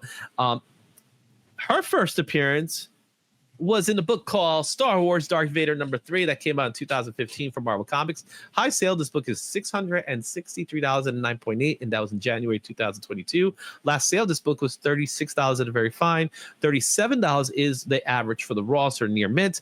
$130 is the average for a 9.8. There's currently 8,682 copies in the census. One of them just happens to be mine, which I have a 9.8 of this character. She made her first appearance, also made the first appearance 000 and BT1, not to be mistaken for Bluetooth 1.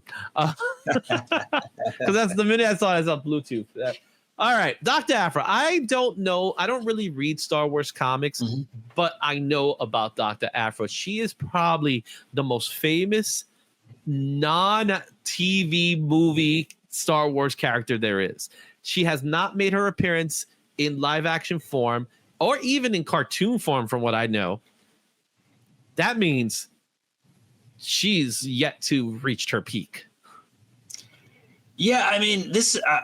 What I can say is that this character has been on audiobooks, but other than that, not really a media darling. But Dr. Aphra is a character that carries series. There's a current series out. There was a past series out. Dr. Aphra is, like you mentioned, a cult favorite, has a cult following, but also is popping up into pop culture. You can find like those true Star Wars fans when they're like, who's your favorite character? And you're like, Dr. Aphra. I love Chelly, you know. There's just a thing about this character, like you said, doesn't pick sides. And that's this thing about, I think, some of the Star Wars characters is the roguish nature of some of these characters. It's the fact that they're just cool. She is kind of like, if you had to compare, she's like the Indiana Jones of space, right? She's not reverse Indiana Jones too, right? Right. Almost like the reverse version. Yeah, you're right. She's not in it per se for anything other than the thrill of the hunt and the fact that she can probably gain financially from what she does. Occasionally she does show that she has like a heart, but it's always skewed or mystified by the fact that she does it also that so she doesn't get hurt. She'll save somebody so that she doesn't feel bad. She'll save somebody and then run away from them because she doesn't want to feel those emotions. And I think it's a character that people can relate to in that fact that like sometimes you love stuff, but you want to run away from it because you don't want to hurt it, or you don't want it to hurt you, or there's just something underlying, and there's something complex and deep about this character. Not just it's not just a showy, flashy character. She does have these things that make her human, and she's faulted, but she does try to do the right thing. And I think that's what makes this character, Dr. Aphra, like such a cool character that everybody is waiting to see a live action version of it.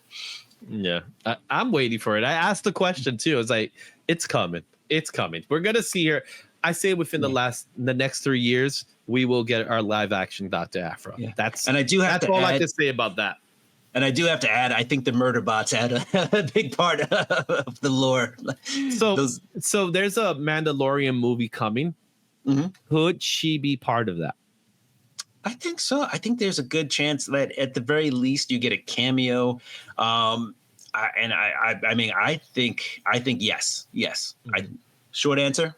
I think there's a good chance. People are clamoring for this. It is definitely something that I think pushed. I think it's trying to find the right actress. I think it's trying to find the right actress to play the role.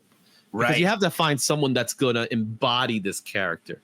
I don't think they're just going to give it to anybody. You know what I mean? Okay, everybody, we had to take a moment so Cuppy to take care of some business, and we are back. We're going to finalize this video right here because we got 4 more to go. Last we spoke, we were on Dr. Aphra. Now we're going into Riri Williams, Ironheart.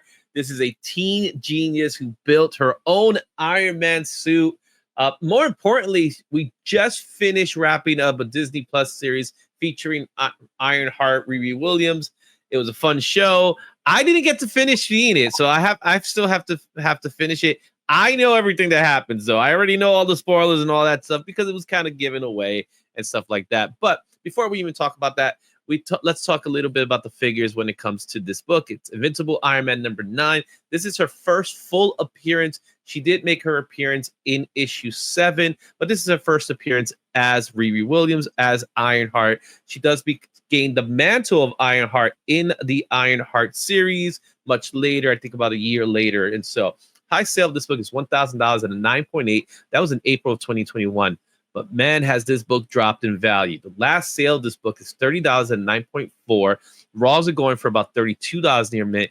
And the 9.8 are now averaging out at $132.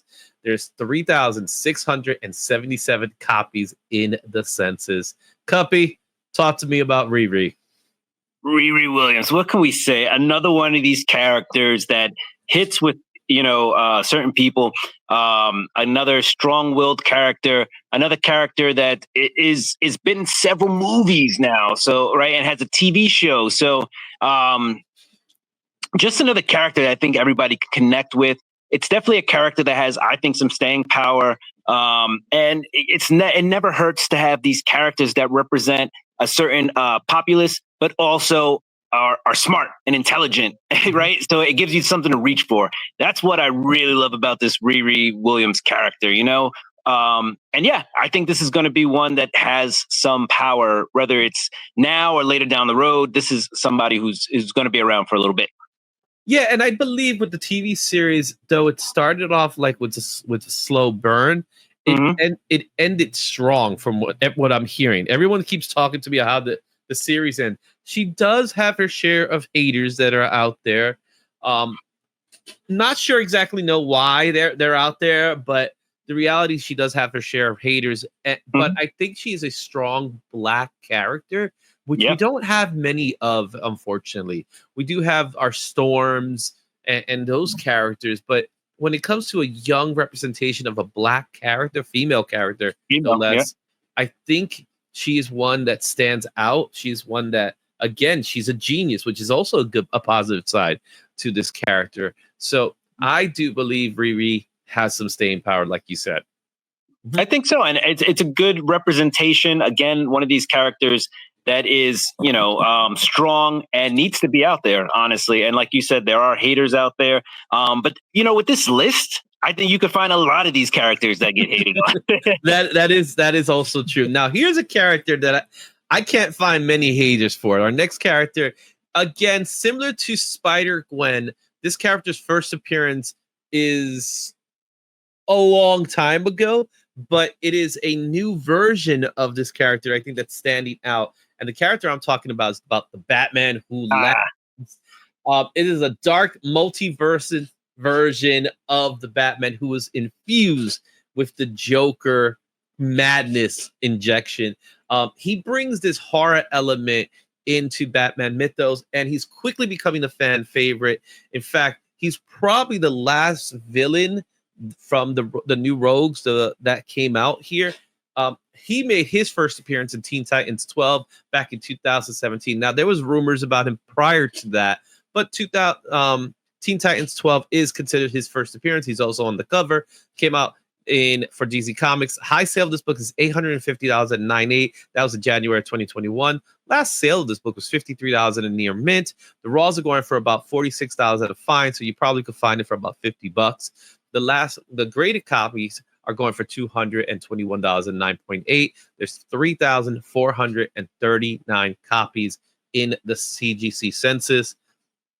Batman Who Laughs is, again, like I said, like Spider-Gwen, his first appearance is obviously as Batman, but we get to learn a little bit more about this really deranged version of Batman, which is downright scary. So what can you tell me about your knowledge of the Batman Who Laughs?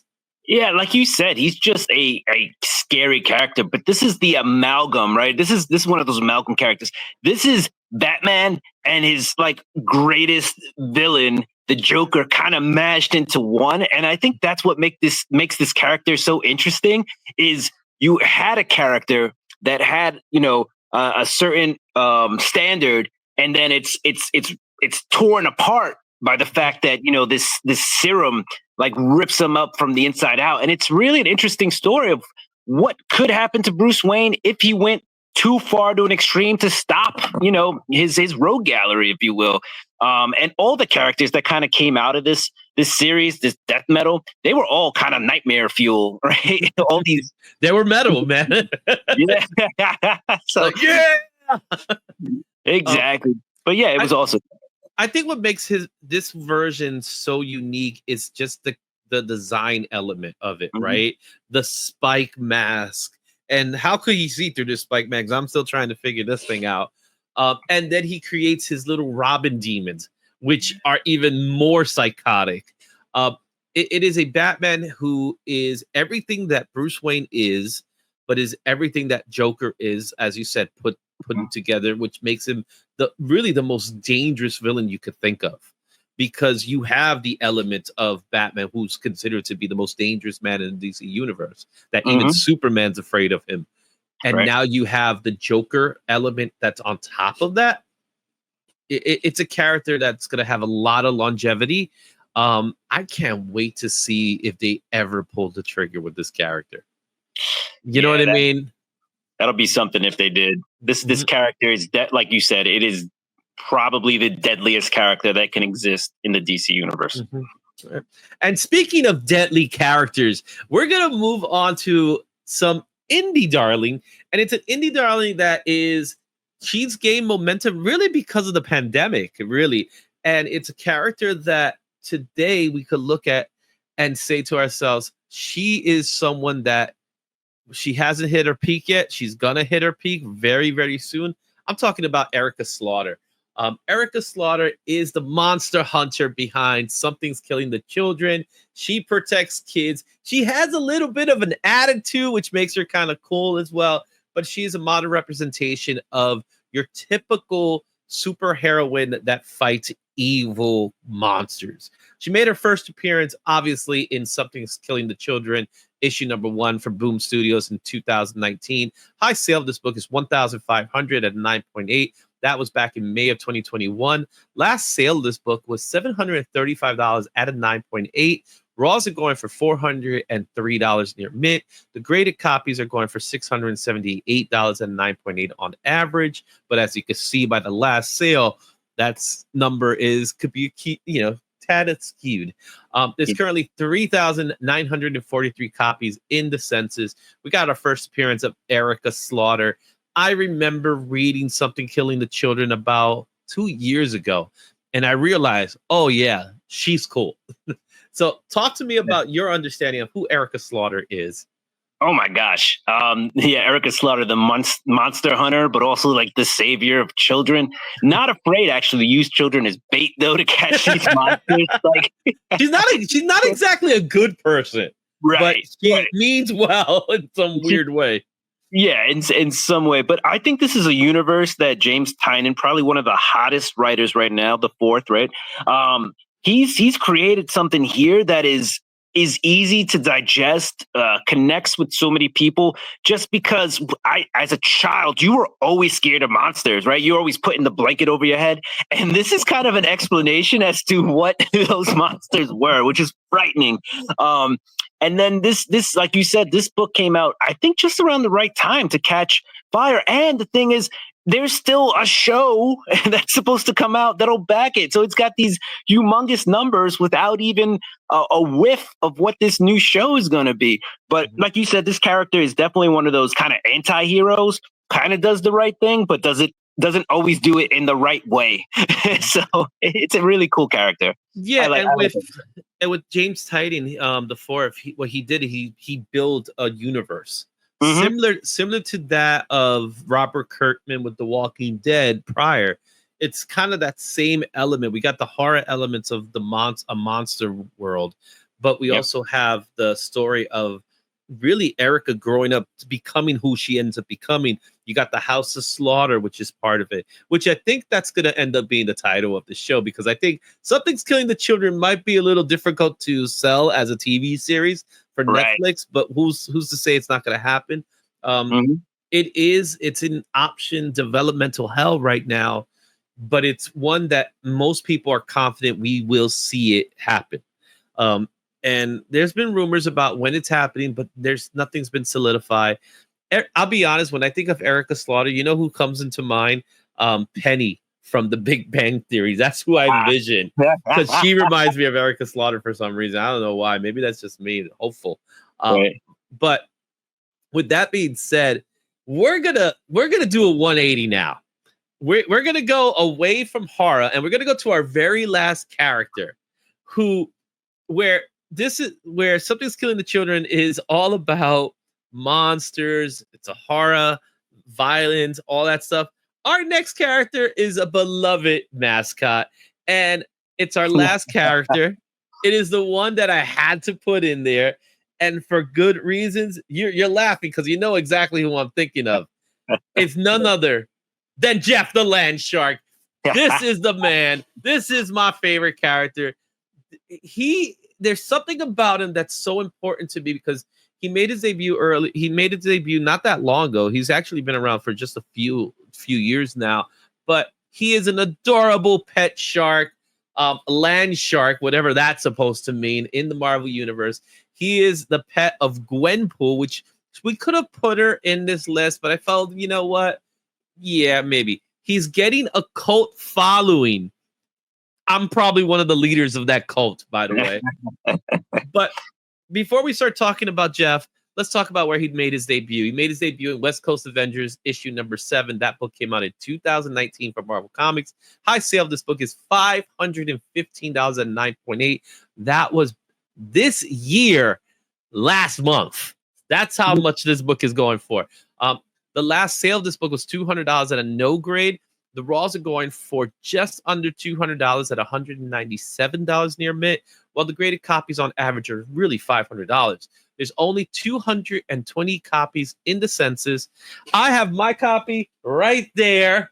waiting to be graded. I'm going to send it out to CGC because it is a 9.8 contender. I could talk all day about Jeff. I love Jeff. I know there's people out there talking about haters. I think people just don't understand why I love Jeff so much. But before I start talking about why I love Jeff, Cuppy, tell me why you love Jeff. Who said that? No. I knew you were going to say that too.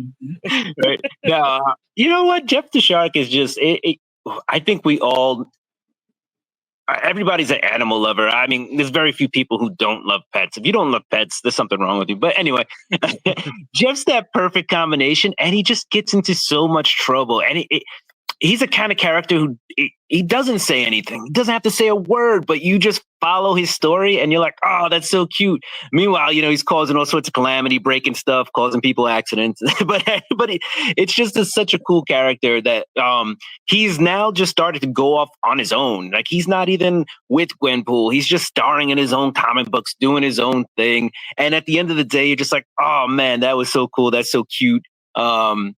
Everybody loves just a character that you go, ah. And, at the end of the day, when you sit with your dog or something, you're like, man, I wish you were like Jeff the Shark.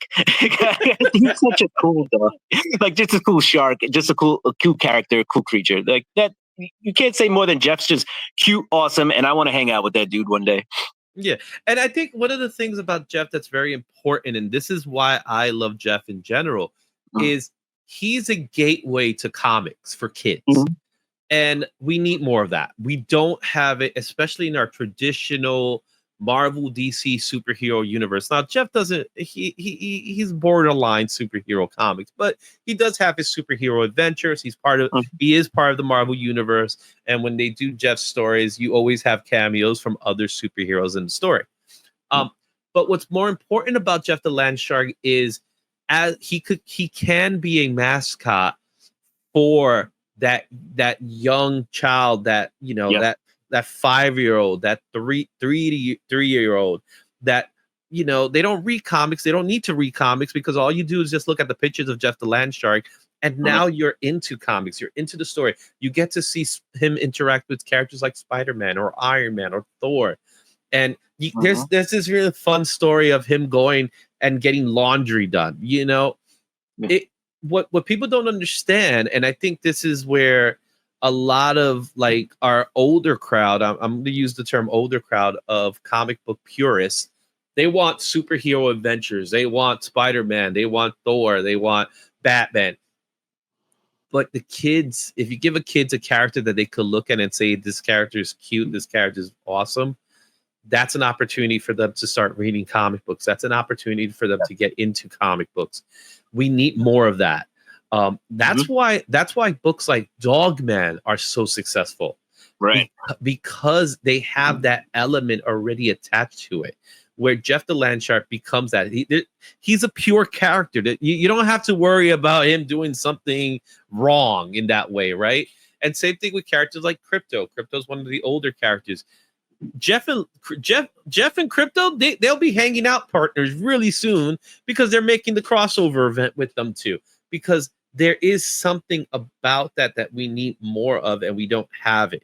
And I think in order for comic books to strive and thrive in this world we're in, we need more characters like Jeff. We don't need a lot of them, but we just do need characters that will bring these young children into comics, so that as they get older, like we did, they'll start reading the more adult versions. Like, you would have never read Something's Killing the Children if it wasn't for the fact that you used to read Spider-Man.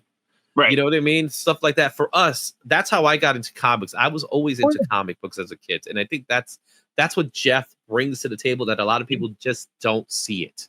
I used to read Care Bear and Smurfs and Wally the Wizard. Like, those comic books drew me in. And then I moved on, and then I read like Count Duckula and Camp Candy. But then eventually I moved into Captain America, Thor. But like you said, it's a gateway into comics. And sometimes the gatekeepers need to just step to the side and let these characters organically bring in the kids. And then they'll move on to something else if, the comics are something that stick with them. And they'll remember Jeff too, Yeah.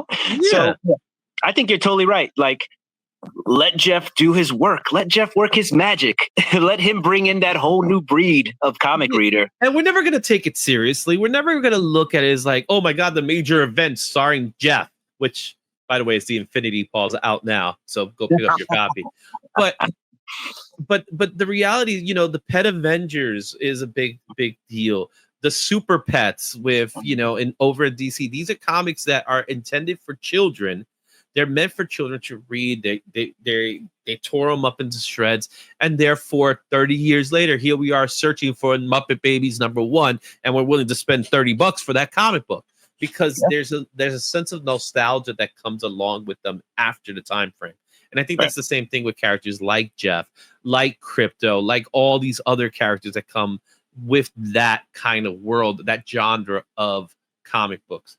With that said, we have come to the conclusion of our modern icons. Cuppy, it was a blast. It was great. We got it done.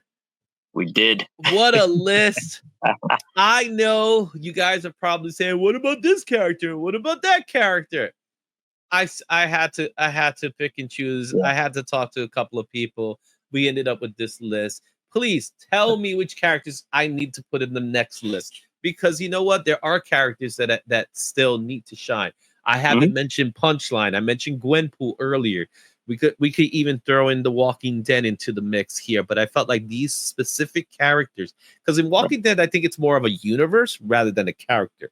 Right. But these characters are the ones that really are standing the test of time, which I think we're going to talk about them in another 20 years from now, as we do these last 25 years. But with that said, Cuppy, let the world know where they could find you and what kind of things you're going to be doing very soon.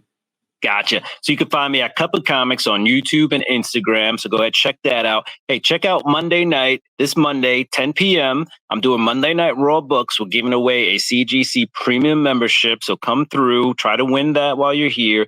Wednesdays, we're doing New Comic Book Day. Why? Well, I'll show my new comic books, but also explain why I'm doing modern comics, like why I'm reading them, because not a lot, modern comics don't get a lot of love these days. And then Tuesday nights, I'm doing the preview for the comic books coming out on New Comic Book Day on Wednesday, so you can check that out. And then during the week, I might drop a random video. You might see me with this guy or somebody else. I don't know. We're doing stuff. But yeah, it was amazing to be here. Thank you for having me. Or driving right to traffic, if you know the story. That's a story for another day. I wish I had the camera on that day, guys. But Cuppy, thank you so much. You know where to find us.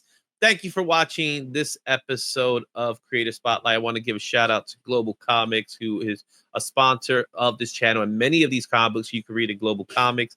There's some great deals going on right now. Also, I want to give a shout out to Go Collect, who will be doing an article on these very same books. I do articles with Go Collect. So be on the lookout for that. I'll make sure you guys get to find out when it comes out. But with that said, thank you so much for watching. Make sure you hit that like, subscribe, you know the whole deal. And until next time, Excelsior. Thanks for watching. Don't forget to like, comment, and subscribe for more comic content. Check out these other videos for even more insight. And I'll see you at the next one. Excelsior.